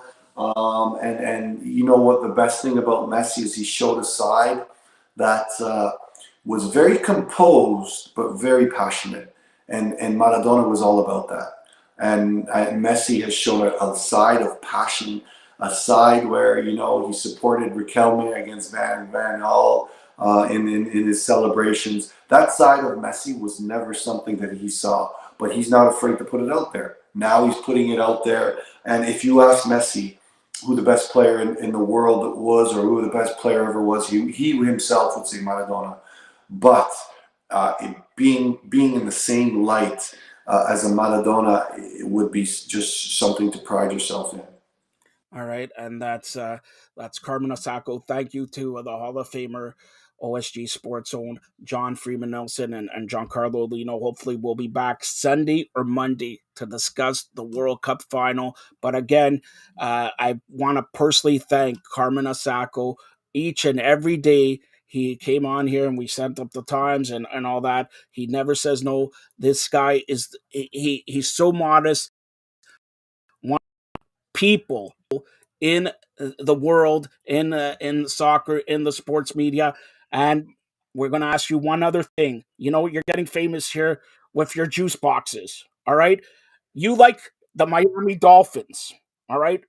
Shame on you. You like the Miami Dolphins. This Saturday at 8:15 p.m., they play the Buffalo Bills in Orchard Park, New York, Highmark Stadium. It's a blizzard. It's going to be a blizzard in Buffalo. I like Buffalo. Do you want to make some bet here? I pick Buffalo. You pick Miami. You want to make a bet? Absolutely. I used to play What should we bet? What should we bet? Buffalo Blizzard, by the way. Uh, sorry. I'm not touching that. I know. Listen. Marty Roberts told me you're a wine connoisseur. Is that true? No, I wish I was, but I'm not. My palate is a Guinness, and that's it. No, So you're Italian. You're a wine connoisseur. Come on. A Guinness. Come on. You're Italian. All right. Listen. Here it is. Here's the bet. I say Buffalo wins. You go with I, Miami. If I I win, I get 2 of your checks. 2 of them. okay. If you win, I'll go cut your hair. Look at my hair. See, nice. I'll go cut your hair for a month for free. Sounds good. All right. So, by the way, show me your check after the show. All right. That's Carmen Asako. Don't need to get him on social media. But again, Carmen, you say France, right? I say France. I mean, again, the story of Messi and the Cinderella, I would love to see. But I see. Argentina va ganar 2-0. 2-0. Argentina. Okay. Say I'll something. That's right. Say something in Spanish. Come on. Oh, I can't because it'll be cut from the show because I All don't. right. For Carmen Asako and John Nelson, you've been watching the soccer show. Stay tuned for more great programming. Thanks a lot, Carm. See you. That was Carmen Asako and John Freeman Nelson World Cup preview. Me and John pick Argentina. Carmen picks France. Let's see who wins. And by the way, Buffalo's going to destroy Miami in the blizzard. Squish the fish time Saturday night in Buffalo, 8 p.m. or 8:15, whatever. But Buffalo is going to squish the fish this time around. All right, this time around they're going to squish the fish, guaranteed. Now, professional hockey player for the Toronto Six PHF, Taylor Woods. Hey everybody, this is Joseph Pasek, and welcome to the Fired Up Network. Welcome to the flagship show of the Fired Up Network, Fired Up Live. Welcome to We the Six with my good, close personal friend, Taylor Woods, here on We the Six to talk about Toronto Six and the PHF All-Star Game. All-Star Game coming to Toronto, but not at Canline Ice Sports. Too small, because for an All-Star Game, you know what happens, Taylor? Not only is Kipling, Marty Roberts, going to be there, all right, but the president of the provinces of Canada, yes, myself, and I've been nominated. You don't know this. I've been nominated as the Prime Minister of North America. Yes, all right, the Prime Minister of Ooh. North America. I think that's a conflict though when it goes into the All-Star game, because the All-Star game has Team World versus Team US, team versus Team Canada. So, and I know, okay, like Canadian stuff, but like I think that poses a conflict of interest if you're going up for like a salary raise or something that there. So Do you think I need a salary raise? You know what? Do you want to be the vice president of the provinces of Canada? Never mind. All right, let's get to it. First of all, we'll start about Toronto Six. Toronto have an outdoor game, and you think it's great weather and all that. Look at the weather outside tonight. You're heading to Buffalo right now, just minutes away from heading to Buffalo. Friday an outdoor game, Saturday an indoor game, but Saturday, from what I know, it's going to be a blizzard in Buffalo in time for the Bills to demolish the Miami Dolphins, squish the fish. And now, tell me this: have you played in an outdoor game? I have actually revisiting memories. It was one of the turning points of our season last year for the worst. But yeah, I've been involved in outdoor games. They're just a blast, right? You're there with teammates, the different experience. You get the different atmosphere, of course, like you're battling the elements and stuff, but it just makes it for that different type of game, and that game that you remember hopefully for 10, 20, 30 years. So yeah, no, I'm very excited, even though the weather's gonna be iffy and stuff. You just sort of play in the elements and just remember it's like, hey, this is sort of what you did when you're younger, just going out there and just having fun and like doing whatever you want. So yeah, that's what I'm going to be looking forward to. How different is it to play in an outdoor game as opposed to an indoor game? Is there much difference? Once you're on the ice, you're on the ice, or is there like a lot of difference?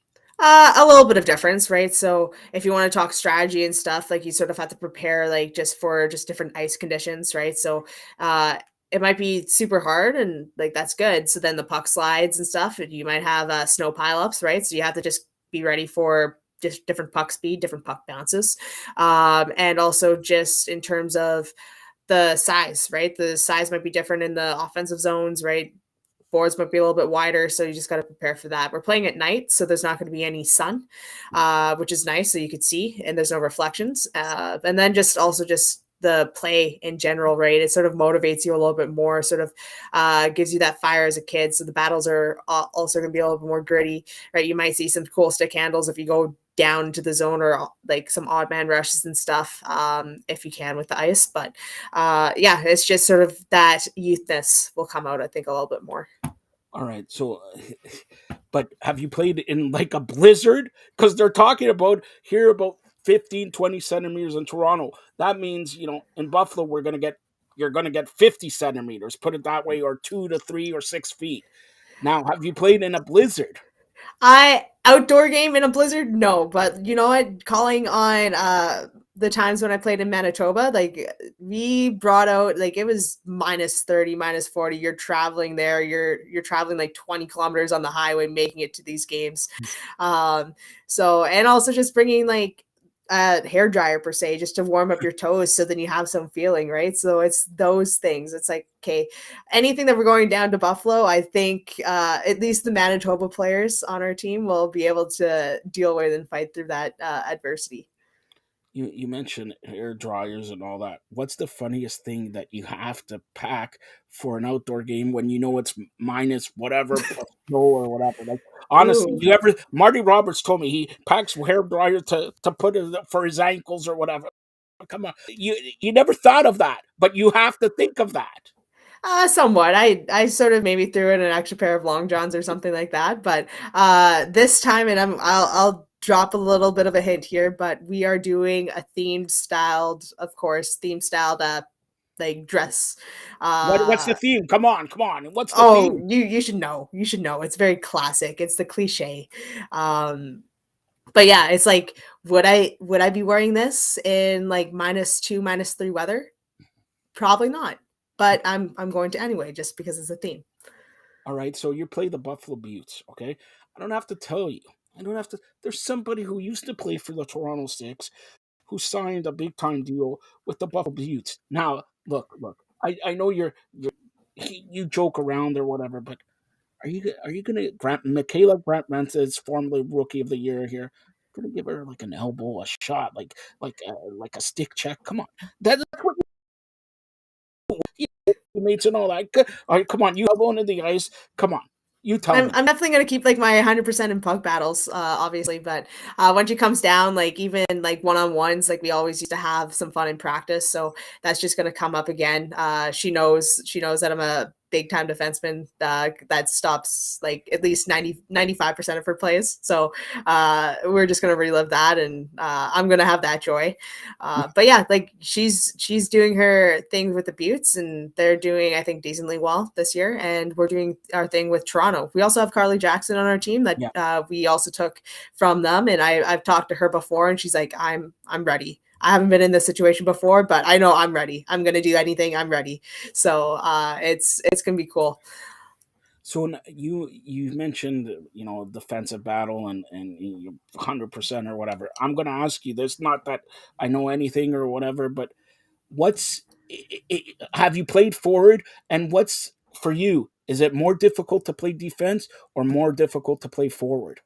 Yeah, so this week I was practicing a little bit of forward, just because we do have one of our national players over playing in the Euro Cup. So just with the 11D 7 forward, or 11 forward 7D, I have a chance to play forward, maybe a little bit D, a little bit of forward. We'll see. It's sort of just So going to you're the be. Mitch Marner of the Toronto Six, right? Oof, Hopefully that's you go on a a pretty. 23 game point streak there. Come on. We only play 24 games, so Yeah, I'm a little well, bit. you sat out a game. Come on. See? And Ooh, wait. I'm going to say this. Marty Roberts came up with the best thing. Taylor, sit back, okay? Last week, Saturday, you did not play, correct? Yeah, that's All right. that's What not was the that's not score of reminding Saturday's game? myself. Hmm? You guys lost Saturday's game, correct? Yeah, no, All it right. was hard to watch. All right. So hold on. Sunday, did you play? I did play. All right. Did you win Sunday? We won Sunday. All right. So for anybody who's watching Toronto Six here, I know we got millions and millions, and your coach, your assistant coach, the Justin watches, the guy at Wild Wings watch, and everything like that. The key to winning Taylor Woods supposed to be playing defense, offense, goalie. She's going to be the first player in history that played triple threat. That's a triple threat: defense, offense, goalie. All right. I also bucket list. I do want to score a lefty goal somewhere. All right. I She's know going to someone score a has. lefty goal. But have you tried the left hand there? Come on. I have. I Huh? showed one of my teammates didn't believe me last practice, so I'm like, well, give me your stick. Actually, I borrowed another teammate's stick, and I was playing around a little bit, but yeah, I do have a pretty decent shot as a lefty. Wait a minute. So you're ambidextrous. Yeah. So try to spell that out. All right. So left and right. So I want you, listen to me. I want you to score a goal with your right, and then score a goal with your left, and then midway you're on a breakaway. Midway, change around the stick and try to score that. All right. It's the World Cup. Come on. You're never mind. But have you never have done that? Score it with left, score with right, like in the same game. In the same, and maybe in a couple of Shenny games, because I just bring both sticks out on the bench, but not in like any high level.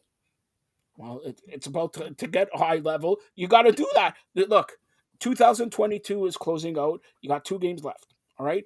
Let's say in 2023 you do that. That's one of your fired up goals. All right, fired up goals, and we're gonna promote it like crazy when you do that. All right. So let's take us through Buffalo. What kind of adjustment? Because usually you play an outdoor game, and then 12 hours later you got to play an indoor game. Yep. That usually doesn't happen. When you play the outdoor game, they give you a day, 2, 3 to relax and then go back indoors. What kind of adjustment for you guys? Because let's face it, the weather tonight is dreadful. Okay, and tomorrow in Buffalo, who knows? But you're playing an outdoor game followed 12, 14 hours later by an indoor game. So Yeah, what kind of it's adjustment do you have to do? hockey's hockey, right? So it's just at least we're gonna be a little bit warmer coming in. We always play better during our second games anyway, so it's And why is just that? I don't know. I guess we just wake up and we just play a little bit harder, but we learn the team a little bit more. But yeah, I think just going into it is just, hey, we have another game. Okay, this is what we need to do. We need to get better at. Okay, now let's go out and execute. So I don't think it's going to be an issue for us. All right, so I'm gonna ask you outside of hockey here. It's the Christmas season, 1 week before, 10 days now. All right, 10 days before Christmas. What does Taylor Woods want for Christmas? Wow. This is the first time I've ever thought about that this year or All at right, all okay, during here, this time. I'll give you a couple minutes. What does Taylor Woods want for Hanukkah? There you go. Yeah, you know what? I just want to be around people, just have a good time and just have just chill and relax, right? Just sort of just yeah. You I can't know what really. I want. I know what Marty Roberts has chimed in here. Marty Roberts, myself, me and Marty want an actual jersey from Oh yeah. Taylor Woods back. You know that. You had a week to give us the. Did you make any progress with that? Well, there's one in my closet and there's one in my dressing room that's there if you guys want it. But No, no, um, hold on. Listen, I'm the president of Provinces Canada, soon to be the Prime Minister of North America. Justin Levine, who was on here, all right, I forgot to ask him. Justin Levine, he's oh, the media relations director for the Toronto Six. Do your job. The 2 guys who promoted the Toronto Six, who Taylor Woods is a big fan. You're a big fan of the president, right? You're the big fan of Marty Roberts, right? She wants to give us a Hanukkah Christmas Kriska present. Get the jersey. Marty will take red. I'll take the black one. I know you like the black one better. All right. so So I also have if Marty's Kipling, and you guys said that Kipling didn't have a jersey, but Kipling does have a jersey. he stole it off Marty Roberts' back. You telling me, or she stole it off Marty?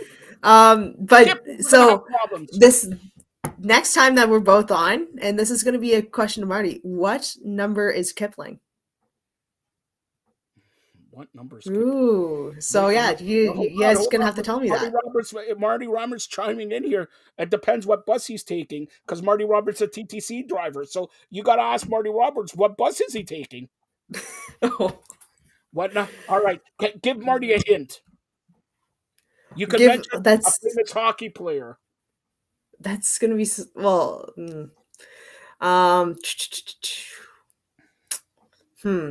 All right, is it in the teens, No, that's my in the hint. 20s? That's my hint. It's not in the teens. No, but you got to give more. Then we could go up to 90s, in the 20s. Exactly. It could be like over. It could even be like 1,000. Right? You've seen mascots with like 1,000 on, No, we haven't. right? You've seen like the All right. 401 So when you if drive in you the answer, 401. Marty Roberts has chimed in. If you answer this skill testing question correctly, he'll guess. If you get it wrong, you got to tell us. So here is the question: the Raptor, the Toronto Raptor, right? What number Yes. does he wear? Oh, is it 0? No, wrong. Well, you better start giving us the answer. Okay, Kipling wears obviously number 6. Of course, that's number 6. Marty, you know what? Marty Roberts doesn't deserve that. You should know, if we're obviously the Toronto 6, he's going to wear number 6, and that's why I hinted at, if it's a very famous person, Marty Roberts loves the Pittsburgh Penguins, and you know what? Number 66. There you go. But 95 for the Raptor. That's the year they started. Ah, got it. 95. Got you. And does Winnipeg have a mascot? The Jets. Do they have like an airplane mascot? Oh, no, they had the Moose. They had Mickey Moose doing double team, double jobs. So, yeah, not sure if he's still there, if they upgraded when they upgraded or changed their jerseys, but that's something that I'll look into. Mickey Moose. All right. So that's Taylor Woods. Taylor, you're going to go 2-0 this weekend, right? Beat the Buffalo Yeah. Bills, right? Hmm. And if you don't, I'm gonna call Michaela Grant Mentis, who owes me a favor, who may be replacing Taylor. Never mind, nobody replaces you. But take us through, when's the next time you're here in Toronto for Toronto 6? It will be in the new year, so I believe it is January 8th. I think It'll it's be January 21st. Actually, I'm looking January. at Yeah, January yeah. 21st. And don't forget, we got to talk, just as we close this out, the All-Star game, the PHF. What a job by the producer there. You see the logo there and everything like that. All right. The All-Star game coming to the Mattamy Center, formerly Maple Leaf Gardens. Now, have you ever played at the Maple Leaf Gardens? I have. I Yeah. have. Yeah. Now, the, I'm gonna say this. I remember going to Maple Leaf Gardens. The smell is even different. You could see the popcorn and peanuts, and like, who needs tickets? Who need, is it Yeah. different when you go to play at Maple? Even though it's not Maple Leaf Gardens no more, it's, they restructured it and everything. But is it? How do you feel when you hit the ice at Maple Leaf Gardens? Know that, Stanley Cups 1967 was given on that ice. For that center ice, you know where you have to go? To Yeah. Loblaw. Yep. Yep. Loblaw. I had a very interesting time trying to get there my first time, but yeah, no, it's definitely you could just tell, even though it has been renewed a little bit, there's a lot that goes on there. It's a very special place. When you step on that ice, the ice feels good, and you just sort of just you play maybe a little bit better, hopefully, but no, there's a lot of histories there still, so it's going to be cool to host the All-Star game And at that spot. I'm just gonna post the logo. Just it's gonna cut you off for 2 seconds. This is a cool logo there. Look at the logo for the PHF All-Star game here at Toronto's Mattamy Center. Again, Sunday, January 29th, 7 p.m. Look at that logo with the CN Tower there. That's a cool logo there. And I'm gonna tell you, Taylor, yes or no? Are you going to be at the All-Star game? Doesn't matter as a player, could be a fan. Are you going to be at the All-Star game? Yeah, All right. 100%. Is Marty Kipling Roberts going to be at the All-Star game? You better be. He bet. You hear that?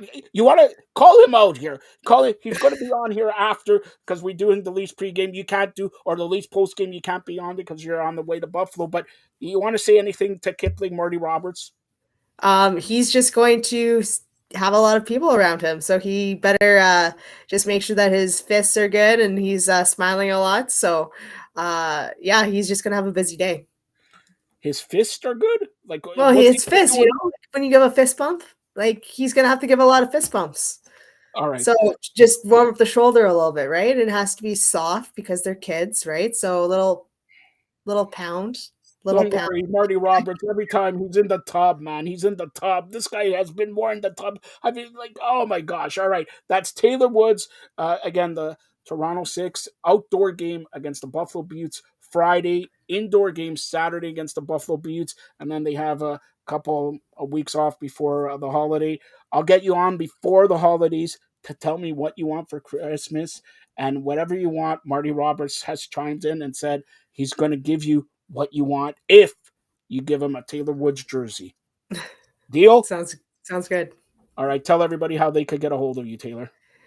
You could find me on Twitter at Tay Storm or on Instagram at T Woods Training. Simply one of the best defensemen in the PHF. That's Taylor Woods. Thanks a lot, Taylor. Thank you. My pleasure. Thank you to Taylor Woods. And after this segment, we're going to be joined by Marty Roberts. The Maple Leafs are trailing the New York Rangers in the third period 2-1, and the San Francisco 49ers are leading the Seattle Seahawks 7-0 in the second quarter. Thursday Night Football, as we talked with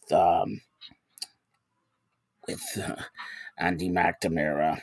All right, so that's Thursday Night Football, and now last year we had Wave Global on as a major help here. He gave away some of his earphones and earpods. Here is Anthony, the owner of Wave Global. Hey everybody, this is Joseph Pasek, and welcome to the Fired Up Network. Welcome to the flagship show of the Fired Up Network, Fired Up Live, and welcome to my good, close, personal friend, Anthony from Wave Global. We were on here about a year ago, and haven't talked to Anthony in a little while. Let me see. You got older. You got worse looking. You're at least wearing a shirt, not a tank top. Here, how you doing, Anthony? I'm fantastic, Joe. How are you? Look outside. I'll tell you how I am. Look outside. You're in the palatial estate of Wave Global. What are you, in Hawaii, Atlanta? Where are you? I'm just in a comfortable, nice, warm place right now. You All know, right. I just don't want. Like I said, it's been a year since we had you on here and all that. A lot of stuff happening in the electronic world, and Wave is ahead of it, on top of the curve there. Go ahead, tell us what's new with Wave Global. Well, everything state of the art, best of the best headphones, with true active with 5 mics. The battery life is amazing. Minimum of 40 hours. Did the actual testing of those headphones, and you can get easily 70 hours charging, which is amazing. Our Pro Pods, we've got 6 mics for still clarity communication, and it's just amazing products which will be excellent gifts for Christmas if anyone is interested. And we're just focused on the new year as well with new and innovative products with cutting edge technology just every 6 months to a year. So we're focused on that as well for the 3. But right now we've got amazing products. We've got 4 different colors in the ANC headphones, and we have the Pro Pods, which is 2 colors, pouch, hard cases. We've got everything included with these products. Last but not least is our gaming Pro Pods. We have that as well, but they're amazing. The products retail for $139.99, so they're all under $200. All right, and for those who don't know, just a couple minutes ago, we had professional hockey player Taylor Woods of the Toronto Six. And here, I'll give it to Anthony. Can you tell me what these headphones are? Look. Look Hey at it. everybody, this is Joseph You Basic, see and what welcome she's to the wearing? Fired Up There you Network. go. Welcome to those are Wave Global headphones. The pros wear Wave Global. Yes, you got Taylor Woods, you got our good friend Tracy Murray, Charleston Hughes, Nathan Parrott. The pros wear Wave Global, and Taylor loves them. She tells me, "Man, maybe we should throw in one another pair to Taylor for like a Merry Christmas, Happy New Year, and all that." But anyways, Wave Global is this. If you want to listen to me. He said 5 mics, and wait a minute, your some of your headphones. There's one who has like 11 or 12 speakers in them, right? Yeah, the Wave Legend, and remember, Wave is spelt with two V. So that I wanna make very clear, because them to type in WAVE. It's WAVV Global. No, we have the Shopify store as well. So all they have to do is www.wavv global, and it takes them right to the store. But the earbuds, they're just crazy good with technology and sound, mic. So you've got crystal clarity for sound. Period. So that's WAVV, like Victor, WAVV global.com, Correct. waveglobal.com. And if you want to wear what the pros wear, check it out. The headphones, the pods, even the gaming pods, everything like that. And Anthony, if there's ever a problem, Anthony is always around. Great customer service, great Wave Global. You'll be riding the wave, but you'll be listening to crystal clear sound. You'll hear the president of the provinces of Canada better. And Anthony, just for you to know, I am running to be the mayor of North America. Do I get your vote? you, What's so you got funny? my Everybody I vote. say that and everybody laughs. What's so funny? you, you got my vote, Joe. Here, I got I'm gonna give you a big discount because you put me on this show today. Anybody buying will get them 20% off. All right, hold on. That's the worst promo you've ever done. Here's the president of the provinces of Canada doing a promo, soon to be the mayor of North America. Listen, you heard me and Anthony say the pros wear the headphones, the pods, and everything. Do you want to be like a pro? The mark of a pro is Wave Global, and according to Anthony right now, once you purchase it, you mentioned, what did they have to mention? Fired Up. Work, and they get 20% off, and I'll give you the promo code for that. Just put JB when they're checking out. Put which one we did? You cut out a Just second. put What was it? just put JB 20. JB20, Yeah, JB20, and you have 20% off Wave on Global. checkout. You won't get it anywhere else. Great holiday stocking stuffers. Listen, it's Christmas, it's Hanukkah, it's everything. You want the best of the best, the mark of the pro, you get Wave Global. Wave Global headphones, Wave Global pods, gaming pods, everything, and different colors. Different colors. You want it red? Don't you have red, Anthony, right? Yes, we have the red and black. It's You right there have on your. gold, right? You have gold, right? We have the gold with the actual color is the rose gold highlights. All right. And you have black, and you have white, and you have red and gold. Any color you want, you got it. So check out waveglobal.com. That's WAVV, like Victor. WAVV global.com. And just mention JB20 and get 20% off when you purchase it on the checkout. Amazing deal. Great stocking stuffer. Great presents. Anthony, by the way, I got to ask you a question. All right. That's how you cut a promo, first of all. I got to ask you a question. What do you want for Yeah, Kriska? What do you want for Kriska? Christmas, Hanukkah combined. Kriska. want to be, know, in your on your show on a regular basis, Joe. That's it. I don't, I just want something simple. All right, you want something simple. So the pack of Hubba Bubba that I got you last year would work. Sure. All I right, was you're chewing on I that, right? was gonna say really what I wanted, but appropriate for me to say what I really All want. right, it wouldn't be appropriate. So there you go. It's like, I don't talk about. I'm the president of provinces Canada. I'm the mayor of North America. Come on. All right. So again, check out Wave Global. WAVV.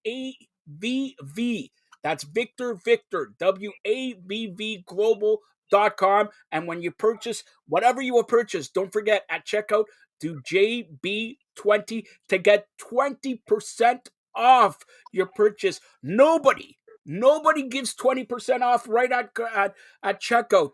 But Anthony and Wave Global, and I don't have to tell you, the pros wear the stuff.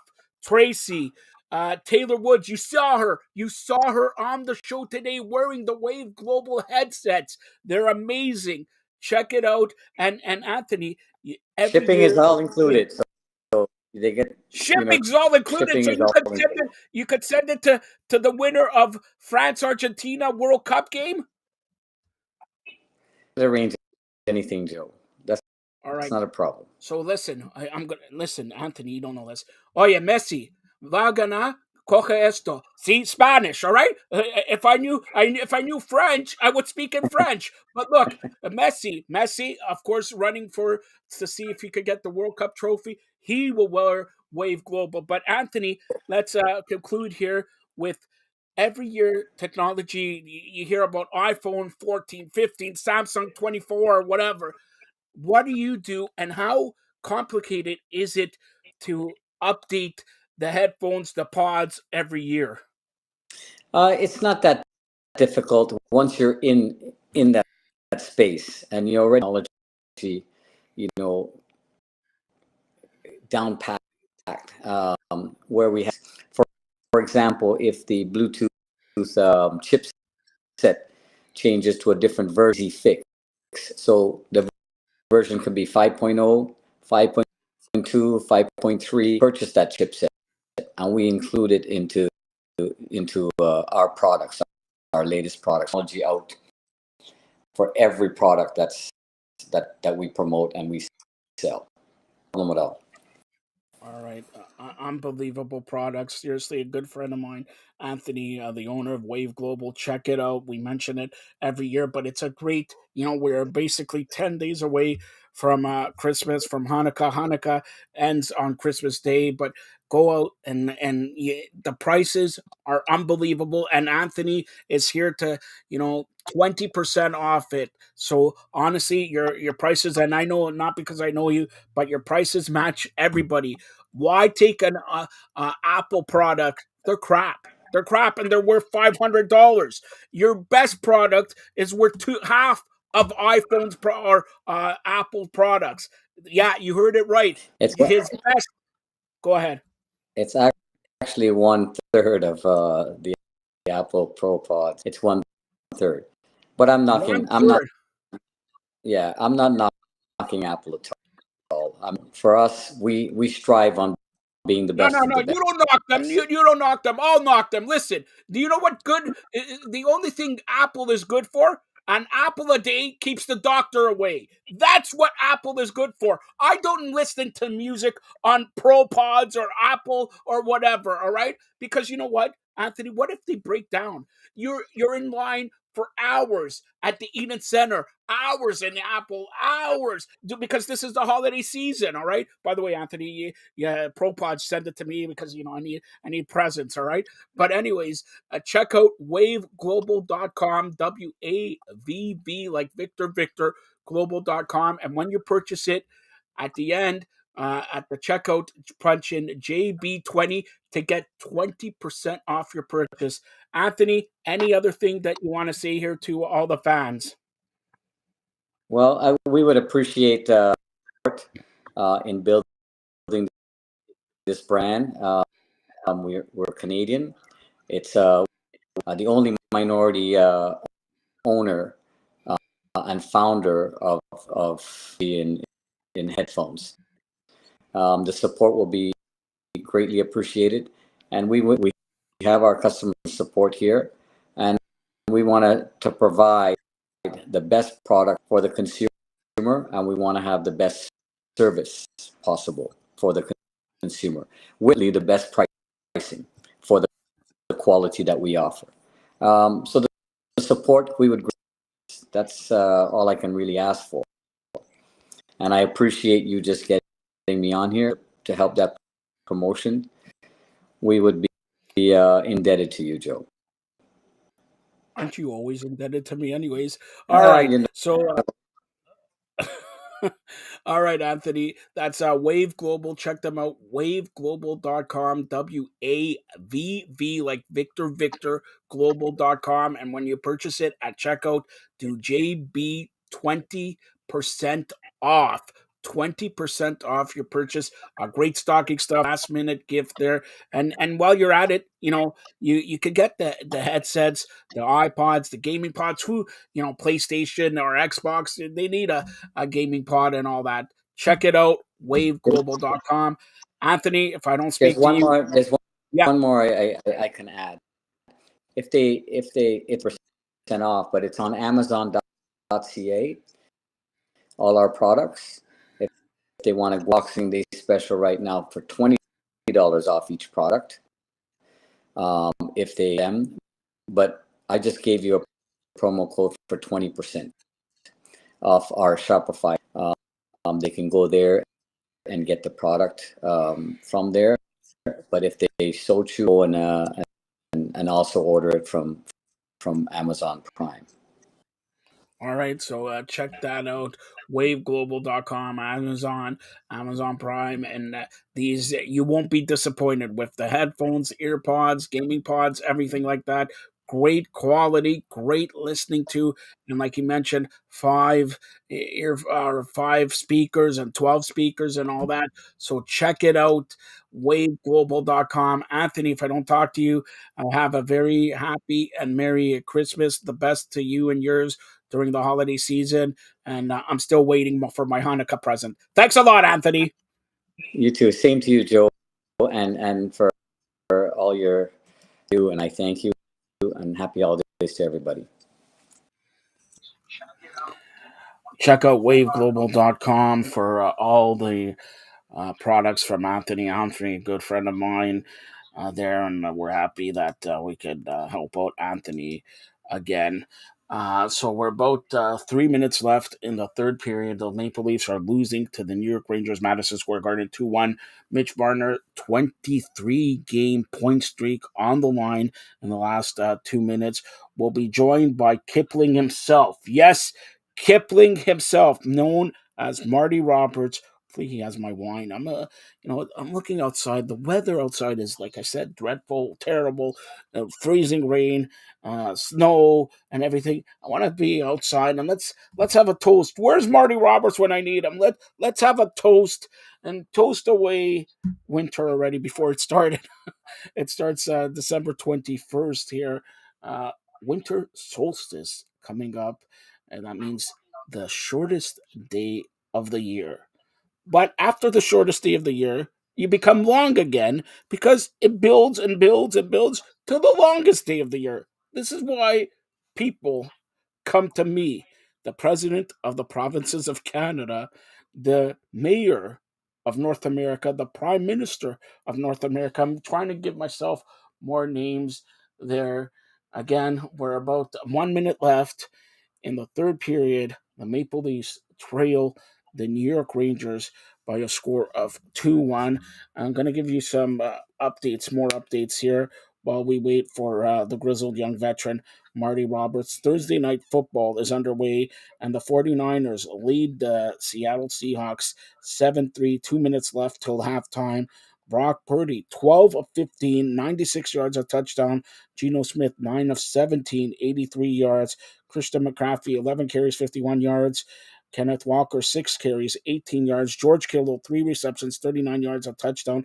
DK Metcalf, 3 receptions, 28 yards for the Seattle Seahawks. Don't forget, we got three Saturday games in the National Football League, Week 15, 1 p.m. The Colts and Vikings, 4:30 Baltimore and Cleveland, and at 8:15 in front of a blizzard, it is the Miami Dolphins, Buffalo Bills. Like I talked to Carmen, good friend of Marty Roberts. It's Squish the Fish time, yes. And Marty is going to come on here. I gotta ask Marty a question here. Marty's coming in now, right now. So, Marty, first of all, how you doing? Not bad. You, Joseph?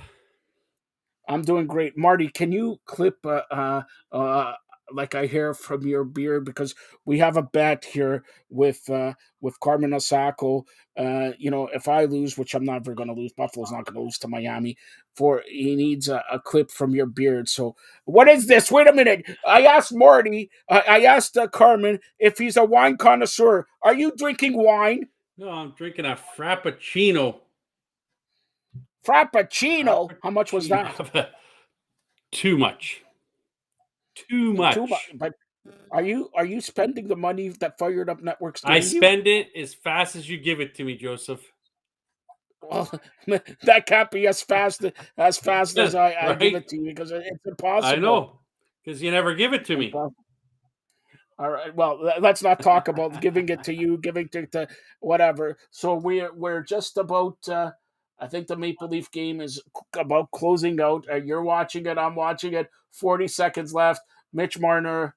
The Rangers just scored, so the game's over. All right.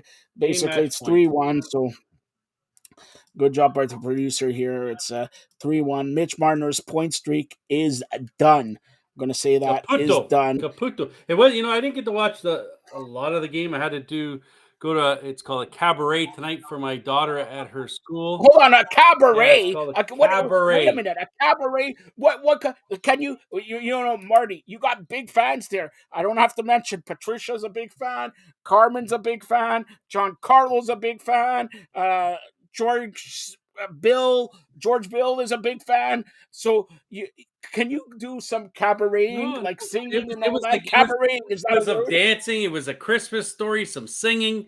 So I went to that, and then I got home to watch the third period of the Leafs game. And truthfully, to me, I don't know how the first couple periods went, but it seemed like it was a pretty slow moving game tonight. There was a total of when I turned it on, it was 16 shots each halfway through the third, and ended up 22-21 for Toronto in shots, 19-8 in hits in favor of the Rangers. And what did we talk about last time with the Leafs? If they could control something, they always had a shot to win, and that was the giveaways. Yep. And tonight they had 29 giveaways. The Rangers had 9. It's awfully tough to win when you're giving away the puck that many times. To the Rangers, they're a good team. Yes, they've struggled starting off here early in the season, but they have a pretty strong team. And to give the puck away that many times, and you know who the leaders were giving the puck away? Marner and Matthews. Marner 6 and Matthews 4 tonight. So you knew Marner was streak was going to end sooner or later. He's had a great run. Matthews, I think, got robbed by, I think it was Panarin that stopped it, was it not? Yeah. So they had their chances, but again, a 22-20 in the shots, it's an awful lot of shots for a team that is offensive minded like the Leafs are.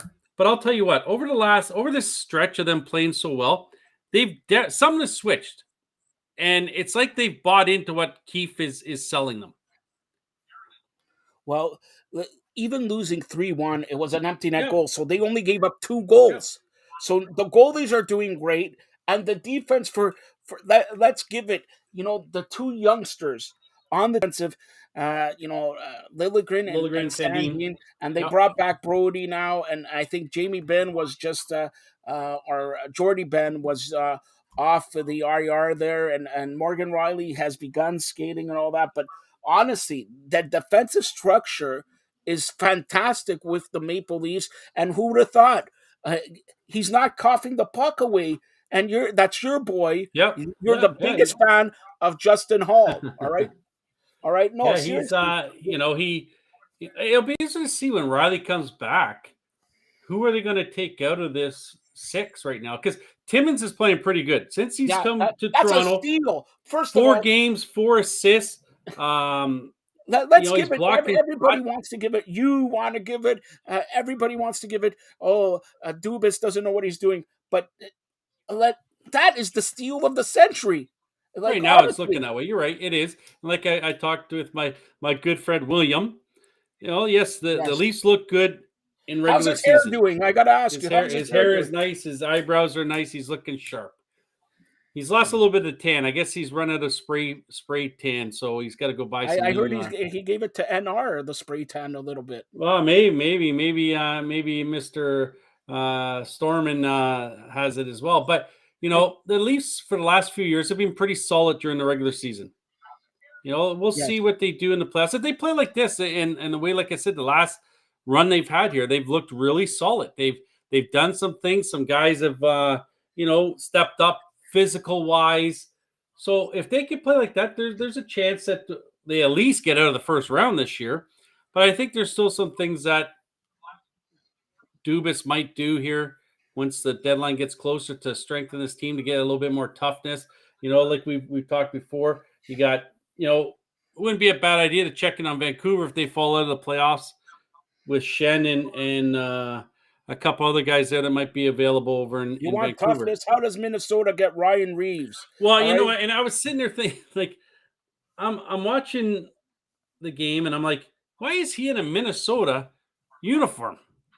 And I said, when the heck did this happen that Reeves got traded from the 1 Rangers month ago. to Minnesota? It was, what, a couple weeks ago? Yeah, Like, that's a guy you have on your team. No one pushes anyone around when he's on especially that if you team. have Marner, Matthews, Right. Nylander, Tavares. So So it's Reeves is a guy that you'd like around. No one's going to mess with you. He can go out there. He can play a little bit too. But he's as tough as they come in NHL. There's no question about it. And I saw a little clip that he wants to get into boxing after his hockey career is done. I'll be his manager. I'll take 40%. Yeah, like it's but yeah, the Leafs, eventually they were gonna not get a point, but it was still 2-1 late in the third period where they had every opportunity. And like I said, Matthews got stoned by Panarin of all people after making a pretty nice move to put it in. But Matthews hasn't had the start to the year that I think he wants. He's on pace, I think, still to have somewhere in the upper 30 goal wise. That's pretty good still. Right? That's still really good. You got friggin' Nylander, who's 90 points plus he's going to average, Yeah, 40 goals. and 40 goals. Now, here's the question with Nylander. He's got one more year left on his contract. What is he going to want next year when he's talking for a new contract? I'll tell you It's going to what, be $6.5 million. I'll tell you that. but it's not going to be a 6-year, 162 million that they give to a pitcher. We'll touch on that. Yeah. But as mentioned, Mitch Marner's point streak is done at Michael Jordan. 23 games. Let's give him a clap. 23 Yeah. for Mitch Marner. Everybody was getting on this guy at the beginning of the year. Marty Roberts wants to get traded. Williams said, oh, yeah, like all this. But, let's give it to him. 23 games. He does not have a point. So what's he going to do next game against Washington? By the way, Saturday in Washington, the Maple Leafs next game. What's he going to do? Get 2 points. And let's speak about Washington for a second. We got to give another shout out to Alexander Ovechkin. Boy, do we wish he's Canadian, but whatever. Yep. Alexander, He at least plays like one, the toughness and that. and this is why drops not the your gloves. typical Russian. Nothing against Russian or whatever. Not your typical Russian. Alexander Ovechkin scoring over 800 goals now. He's just about 90 something goals behind Wayne Gretzky. 1 goal, or maybe he's tied him now with Gordie Howe. But Yeah, I think he was going to be one. He was one behind, I think, going into tonight. I don't know if he scored tonight or not. let's see. I know they were up. Dallas is beating Washington 2-1. I'll tell you. No, Ovechkin has the assist, but Sherry's has the goal. So it's 2-1 Dallas. Ovechkin has the assist on that one. So there you go. Maple Leafs, Washington, Saturday. Hopefully another big game for the Maple Leafs. And Maple Leafs, next week, by the way, Tuesday, Tampa's here. Thursday, Philadelphia's here, and it's the kids game. It's at 2 p.m. 2 p.m. on the Thursday, and then they have till Tuesday. They go out to St. Louis. So only 2 games next week, but it's big. Tampa at 7 o'clock and Philadelphia Thursday at 2 p.m. Marty Roberts, are you off? I'm going to get you those tickets to go to I the can't. You know what? Thursday, I'm out of commission. Thursday, I went to the good old dentist today, and have to go for a root canal on Thursday. A root canal. Root canal. Marty, some guy named William says open the mouth, but he opens the mouth too much. So that's the problem here. All right. Well, here the option was root canal, or they'll take the tooth out. And I said, well, if you take the Take tooth the out, tooth out. What are you living with a root canal? Well, and I said it's going to be awfully tough for me to chew steak if I don't have that tooth. So root canal it is. To choose, that's Marty Roberts, the steak connoisseur. Marty, since we had Carmen on here, he actually has texted me, asked Marty who his pick for the World Cup final is. You know what? I'm gonna go with France. You're wrong. I'm going with France. I've been wrong all this whole time, so it wouldn't surprise me. But Marty, you know everything about soccer. You think does. Argentina is gonna bring him his final World Cup, his championship? Yes. I don't think so. All right, you don't think so. When did France last win it? Like 3 World Cups ago? 98. It's been that long. Well, they won 1998 and 2018, 4 years ago. So they're the reigning, defending World Cup champions. That's awfully tough to do, to be so back to back. So they could go back to back, basically. Yeah, that's awfully tough to do, to be back to back. Maybe Argentina should just lock the France team in their hotel room and they got a better shot. Argentina 2, France 0. Not nothing. Hey, it's gonna go to penalty kicks in the final of the World Cup to decide the winner. It's going to penalty kicks instead of letting it play out. Well, you like playing out. First of all, another question by Carm. Marty Roberts knows everything about soccer, but he wants to know, Drew Ebanks, Marty Roberts, who knows better about balls? So go ahead. That's from Carmen. Does Drew Ebanks know about balls? Bouncing balls. Big leather balls. I'm not going there. Leave your balls alone, Marty. Leave your balls alone. All right. So let's. Anything else in the National Hockey League? Hey, look at the Pittsburgh Penguins are up 3-2 on the Florida Panthers late in the game. Minute left.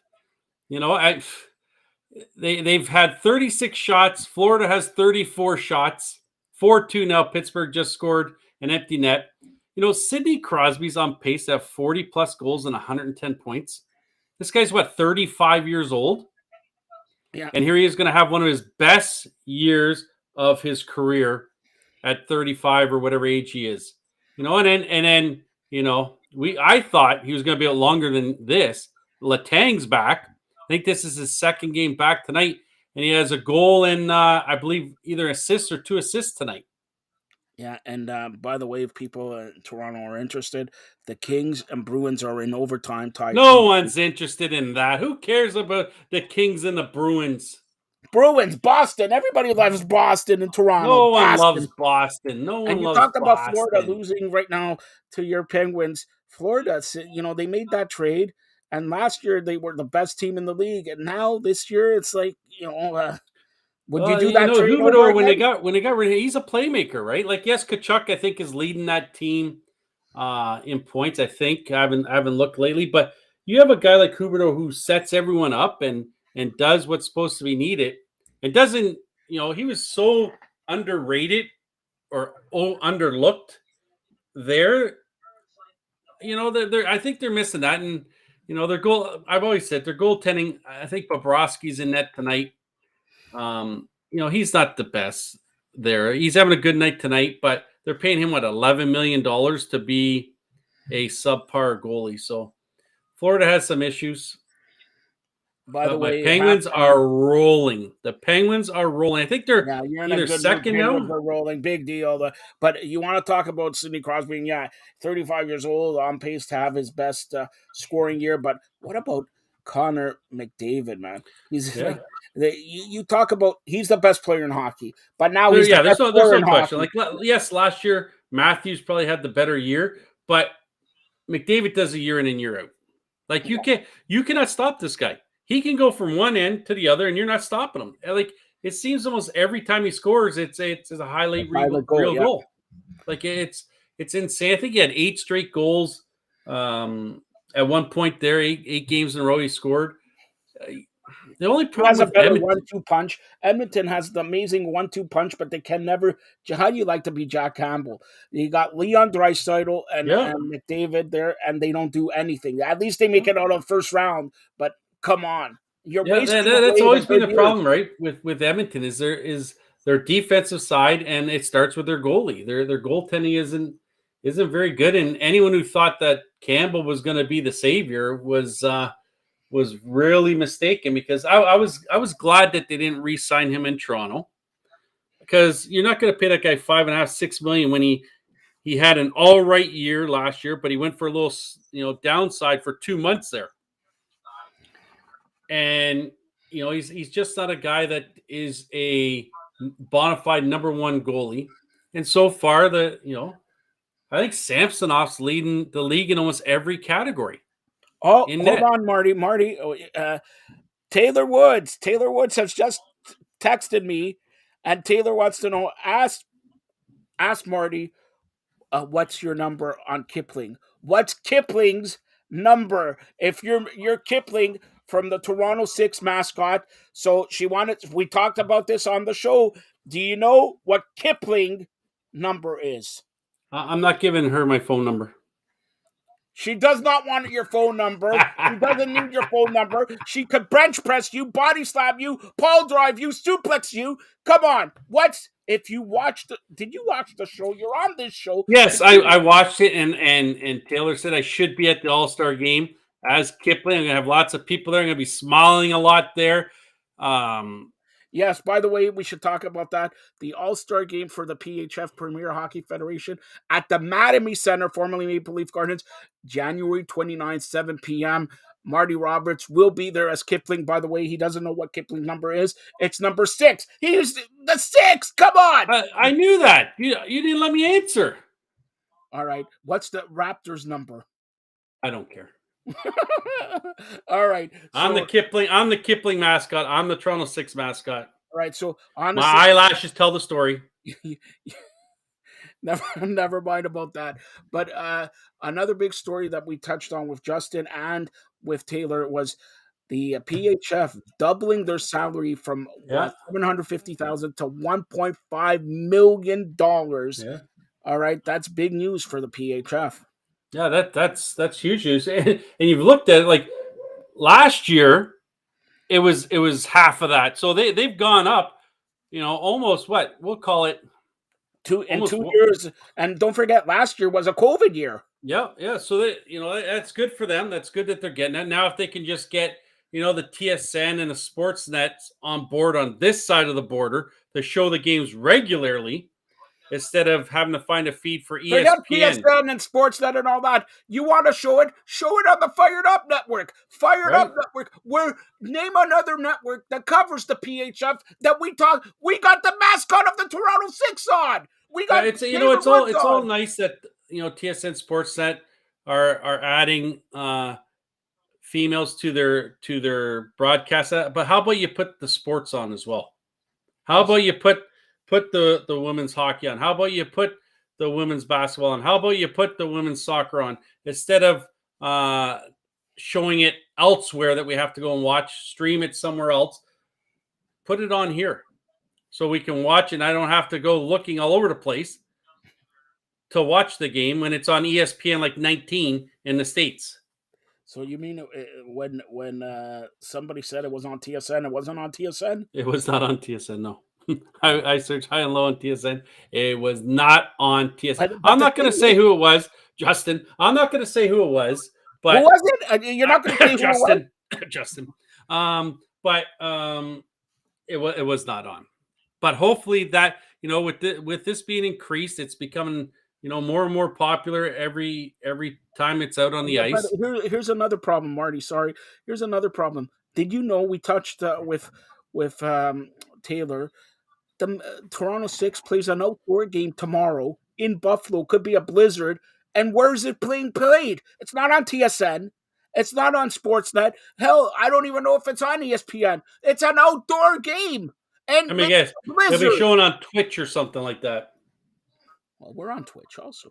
right? But it's just, it's sad. I like to know the All-Star game in Toronto. Where are they holding it at? Do you guys know? Mattamy Center. The Mattamy Center. Yeah, formerly Maple Leaf Gardens. So that, and I've had this And discussion it's with on you. TSN, by the way. No, but I've had this discussion with you that if they want to take this Toronto 6 bigger, they have to get out of York University. And But I hold said, on here. and I Hold on. said, Maple Leaf Gardens is the place to be. So if they feel comfortable enough of putting the All-Star game there, why did they not move the whole Because they want to Toronto showcase- 6 season there? They want to showcase Toronto. But here's the other problem, which we broke the story here today with Justin. The Women's World Hockey Championship, the IIHF, International Ice Hockey Federation, having the Women's World Championship in Canada, specifically here, but not at the Mattamy Center, April 5th to April 16th, in Brampton. You have a World Championship in Brampton. When At least Brampton has a rink that they can play it in. That's the good thing there. That the old battalion rink, that's where they'll play it out of, which holds 4, 5, 6,000 people. At least it's a rink, and they have other rinks attached to that rink. So the main rink will be used, and then they'll use the other rinks to play the other games at the same time instead of being the main rink going on. So there's like 4 or 5 rinks going on there, plus the battalion's rink. So that's not a bad idea with that, because if you held it anywhere else, say you wanted to do it in Mississauga, there's only one rink. Why did he hold it at Mattamy Center? Because there's only one rink, right? Yeah, they're going to but have to have more play games three going off at games. the same time. 3 games a day. Yeah, okay, but this way they could start, because they're not going to start the You games play at 8 in the morning. 2, 5, and 8. Nah, that's cutting it close with getting people out and getting them back in, so they can do the smaller type games on the other rinks in Brampton. It's big enough to hold that beam there. The only reason why Battalion got left there is because no one used to go to the games there. No one used to go to the games. I went a couple times because I'm friends with Stan Butler, and I used to go watch it there.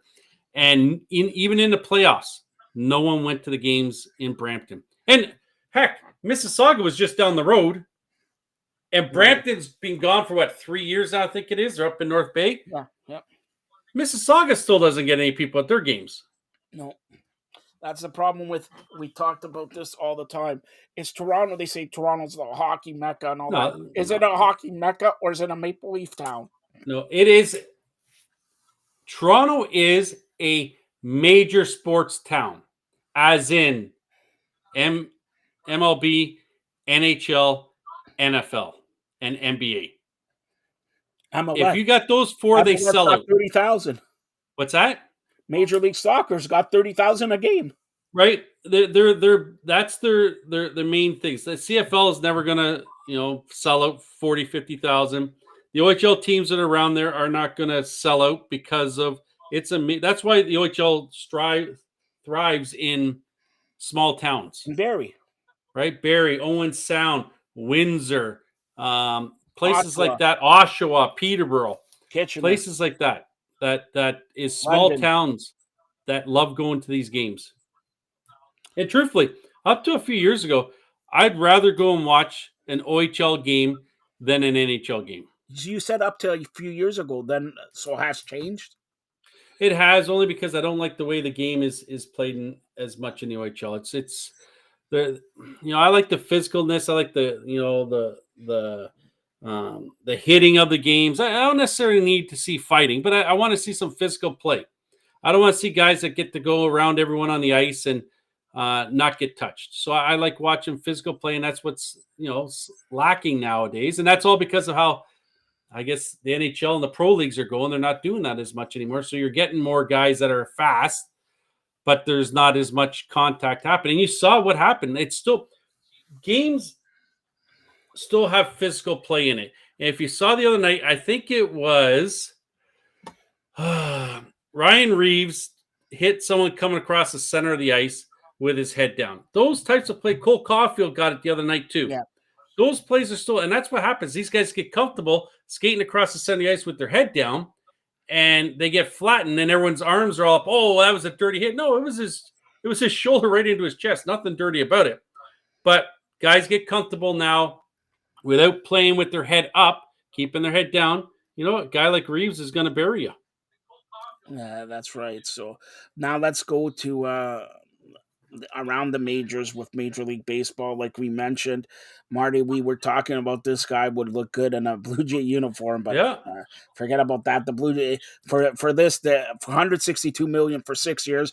The Blue Jays no chance signing it. The Yankees again signing and a good lefty Yankees rotation there, and of course they signed Aaron Judge. What do you think of that? With the You know, Yankees? Rodon, it's funny because Rodon won it 8 years and like $200 million. Yeah. Now he's settled for the 6 years and 162 million, so $27 million a year. You know, he's a good pitcher when he's healthy. There's no question about it. Like if he stays healthy, he fits nicely behind Garrett Cole in that rotation. Extremely nice. Like you look at his last 2 years, he's had like a 2.37 and I think like a 2.88 ERA over the last 2 years. His whip is very low. He strikes out a lot of guys. If he can stay healthy, that is such a big add for the New York Yankees. But that's a big if he can stay healthy. That's a lot of money too. You know how the Yankee fans are. You start doing bad, and they just start booing you. So can Rodon handle that? I don't know if he can, but you look at that. Like we were talking the other day when the Jays signed Bassett, we're like, wow, the Jays could have one of the top rotations for their first three guys in the league. Now you look, well, the Yankees now have Cole, Rodon, Cortez, and their fourth guy, Severino. Yeah. Right? You got I'm telling you, Yankees have a better rotation. Well, and you got Seattle has Ray, Castilla, Kirby, and I'm drawing a blank on the other kid's name. Then Texas, you go to DeGrom, Perez, Haney. So there's some good teams now that have some good starting pitching. The problem with the Jays right now is they have the starters. Barrios bounces back. That's a top four they got.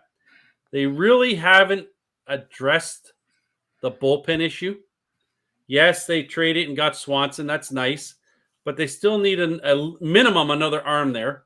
And if it's all correct to what Kiermaier said today, yes, that he is the starting center fielder for the Jays, and it's his job to lose. We just lost 30 and 90 RBIs. We haven't picked it up.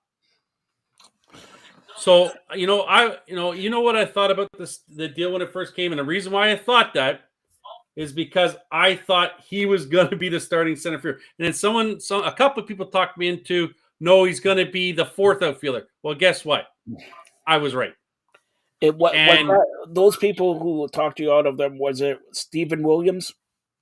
No, but he's a nice fourth outfielder, yes, for defensive purposes, get in there every now and then, but he's a 240 lifetime hitter. He hits more balls to second base than everyone, and he's coming off a hip surgery, which obviously passed the physical. But I just, if that's your starting center fielder, you now have an outfield of Springer, Kiermaier, and Gurriel. Okay, not bad defensively, but you still haven't filled Hernandez. You have to hope that who's your fourth? Your fourth.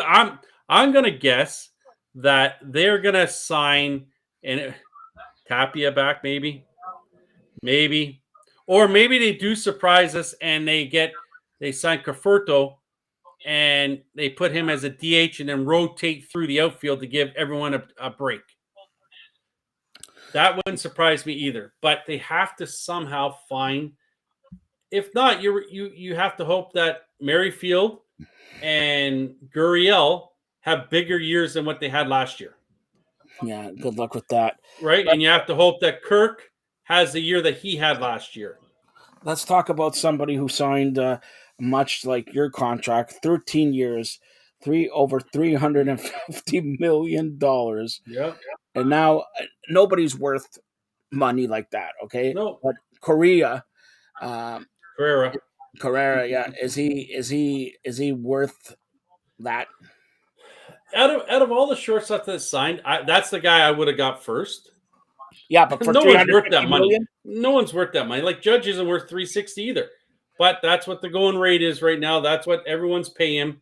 You knew that San Francisco was a little bit hurt from losing out on Judge, losing out on a couple other Yeah, but they guys got that Stripling. and they got and that's another thing. Stripling is an okay pitcher. All right. He had a good year. Would I want to sign him for a $25 million 2-year contract? No, I would not. And But like you there's said, so that's the going rate. right, but there's so many Jay fans that are upset that the Jays let Stripling go and sign Bassett. It's mind-boggling as to why you'd be upset by that. If you remember Stripling too, a couple times, and the guy's drawn a blank on who was playing third base, but I remember him yelling at the third baseman after he made a play, asking him why. Why would you throw that? Why would you throw that? And he did it again last year. This is not a guy that, to me, when the camera's on him, he might be that team guy. But when he gets caught every now and then, it's not a guy I want around. I really don't. He's not. It's nothing spectacular that he offers. Hold And on, to spend, Marty. Wait, I just have breaking news, and it's bad for the Fired Up Network family and Fem Network. Shauna Brown, my condolences go out to Shauna Brown. She just left us a message here. Her mother passed away today. Her mother passed away today. That's Shauna Brown. And Shauna's a big part of the Fired Up Network and family. Condolences go out to Shauna's friends, family, and during the holiday season, always really, really hard to take. Again, condolences to Shauna Brown. You'll see Shauna Brown on Fam and Fired Up, and I was going to reveal this at the end of the show, but we have something special coming from the ladies of Fam here, a sort of Christmas holiday special concert. Will be debuting it next week, but Shauna Brown, condolences to friends and family. Her mother passed away. Sorry, Mari. I thought that was a little bit of breaking news there, and I know she's part of the team, Marty. So anything you want to say there, also. oh yeah, no condolences to her and her family and her daughter. It's obviously it's terrible at this time of year too, right? To lose someone. There's never a good time, but this is a bad time to that. So my condolences to her. Yeah, sorry, and sorry. I know it sort of breaks up what we talked about and all that, but we'll continue on here for about 2 minutes, and then I'll see. I'll do my due diligence and try to reach out to her. But and Marty, any other thing that you want to talk about? We talked about free agency and we talked about trades, and the money is flowing in Major League Baseball like crazy. But go ahead, Marty. Yeah, you're right. It is. Like you look at the New York Mets and the owner there, Cohen, their payroll somewhere around $360 million, and they're going to pay $80 million in luxury tax money. Like that is insane. There's teams that don't have an $80 million payroll. Pittsburgh. What is Tampa's payroll? Tampa's got to be like 30, 40, $50 million. I think Cleveland's down there, Baltimore. Like it's, and here he is. And I think this is the first time ever the Jays, as of right now, are in the first tier of the luxury tax. Yeah. So, which isn't, they're not going to be paying a heck of a lot because I think it's dollar for dollar or something like that. But, yeah, these owners just love spending money. And it comes from a few teams, like Philadelphia. I read that the Dodgers this year are going to have a payroll of only $183 million. And we know that Syndergaard signed there, and he was offered more money, I think, from the Padres, I want to say. And he said no to it to take the 1-year deal with the Dodgers at $13 million. You know that I love Syndergaard. Yeah, I think we all did. he's a guy that if he bounces back, he's going to be a big get for the Dodgers. And $13 million, the Blue Jays should have seriously looked at that. You didn't want to give 2 years to 25, but 1 year to Yep. Syndergaard. And But when I'm you're needing guessing arms, he obviously likes it out on the West Coast, but he also likes something about the Dodgers, because if he was offered multi-year contract from somewhere else, it just means there's something with the Dodgers that he likes the way that their rotation, how their pitchers are there. So that might be one of the reasons he went there, to have a big year and then sign a 3 or 4 year contract after next year if he can do it. So, and that's what all these guys do. Like, and Stripling Blue Jays got are his. in on Cueto now. Well, I saw that too. Interesting, because the Jays have to make a couple moves, right? They have to get some guys off of the 40-man roster. I think they have to get 2 guys off, and I'm going to guess it's going to be Hatch, two of Hatch, K, or Thornton. Yeah. I know there's talk about Merriweather being one, but I can't see them giving up on Merriweather, who throws 98 miles an hour, when you don't have a lot of guys who throw that type of velo in the organization.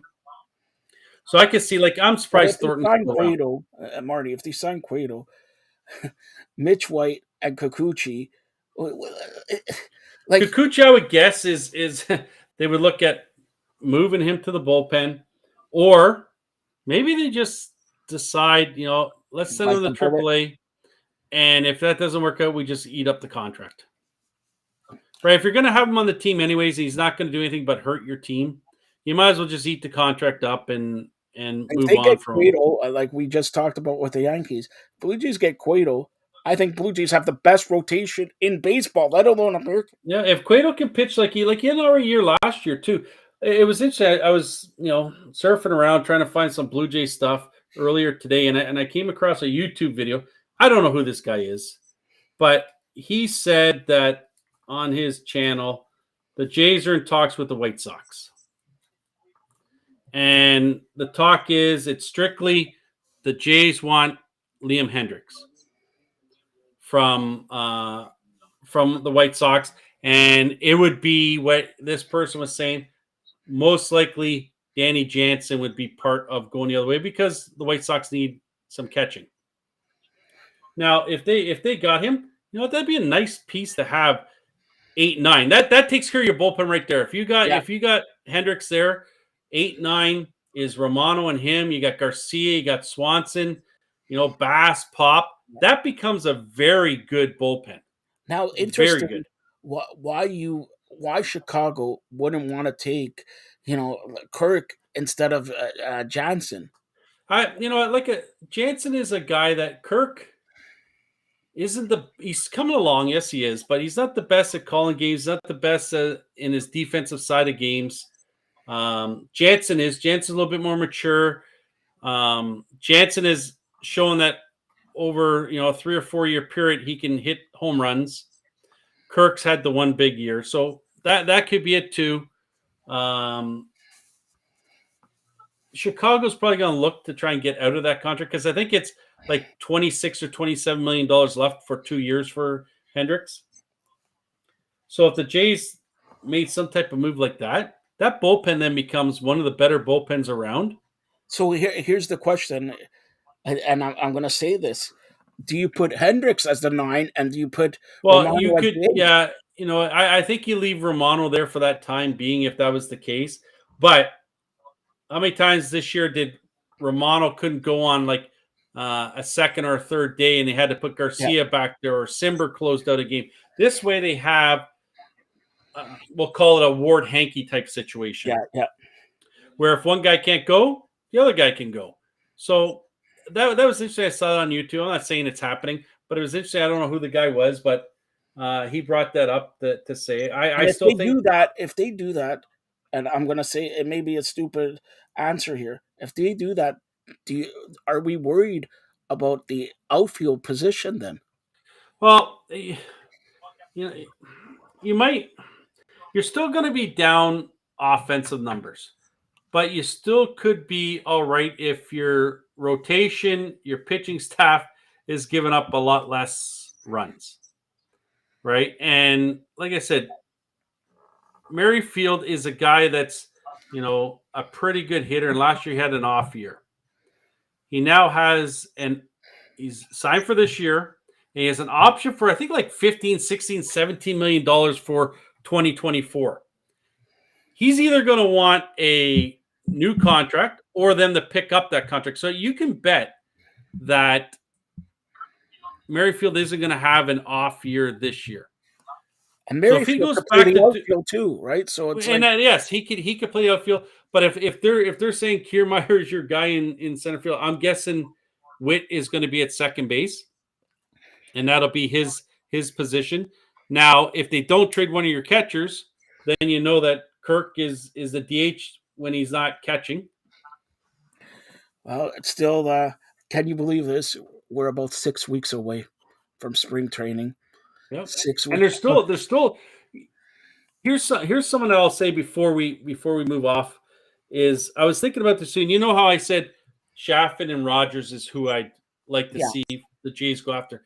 Another guy I would like to see, and he's had some I guess little tryouts where scouts have gone and watched him. He's up to like 97, 98 miles an hour, is Zach Britton. Yes. That would be a nice ad. Imagine if, like we talked about, if you got Hendricks and you got Romano and you got Zach Britton in the seventh, like you shorten the game 6 innings. That's exactly right. That's what you do. You don't have anything to worry about. But if you get a guy like Zach Britton in there and he's throwing like he did 3-4 years ago, he's just dominant versus left-handed hitters.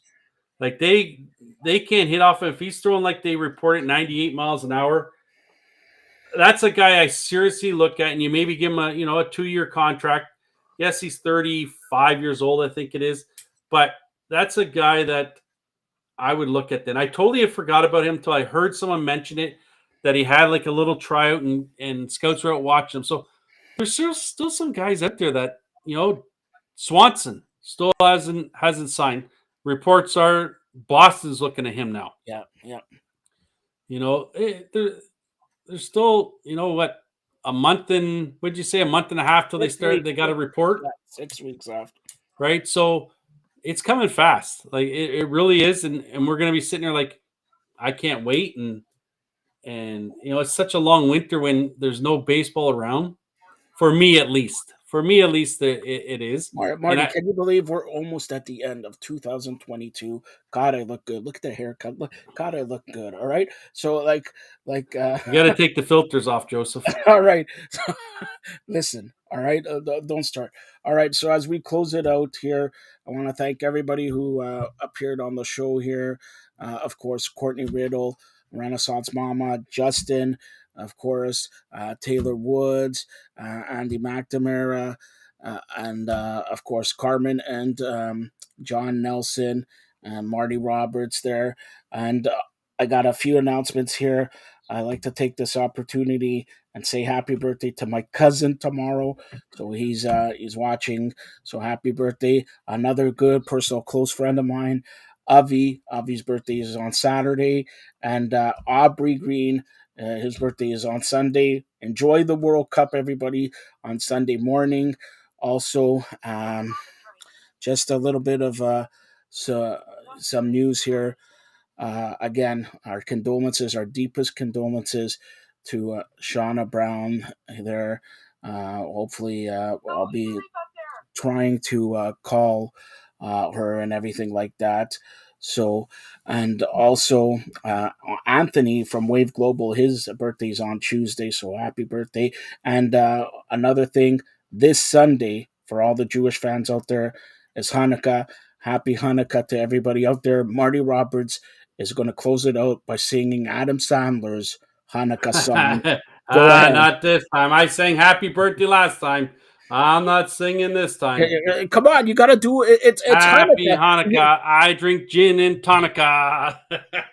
And that's all we're gonna say for Fired Up Network, because it's crazy nights. Have a happy Hanukkah. Stay tuned for more great programming here on the Fired Up Network. And Marty, listen, if you want to get me my Hanukkah present, all right, you got to get me some wine. All right, some Manischewitz wine. You don't need any wine. I don't need any wine because I You don't whine. need wine. All right.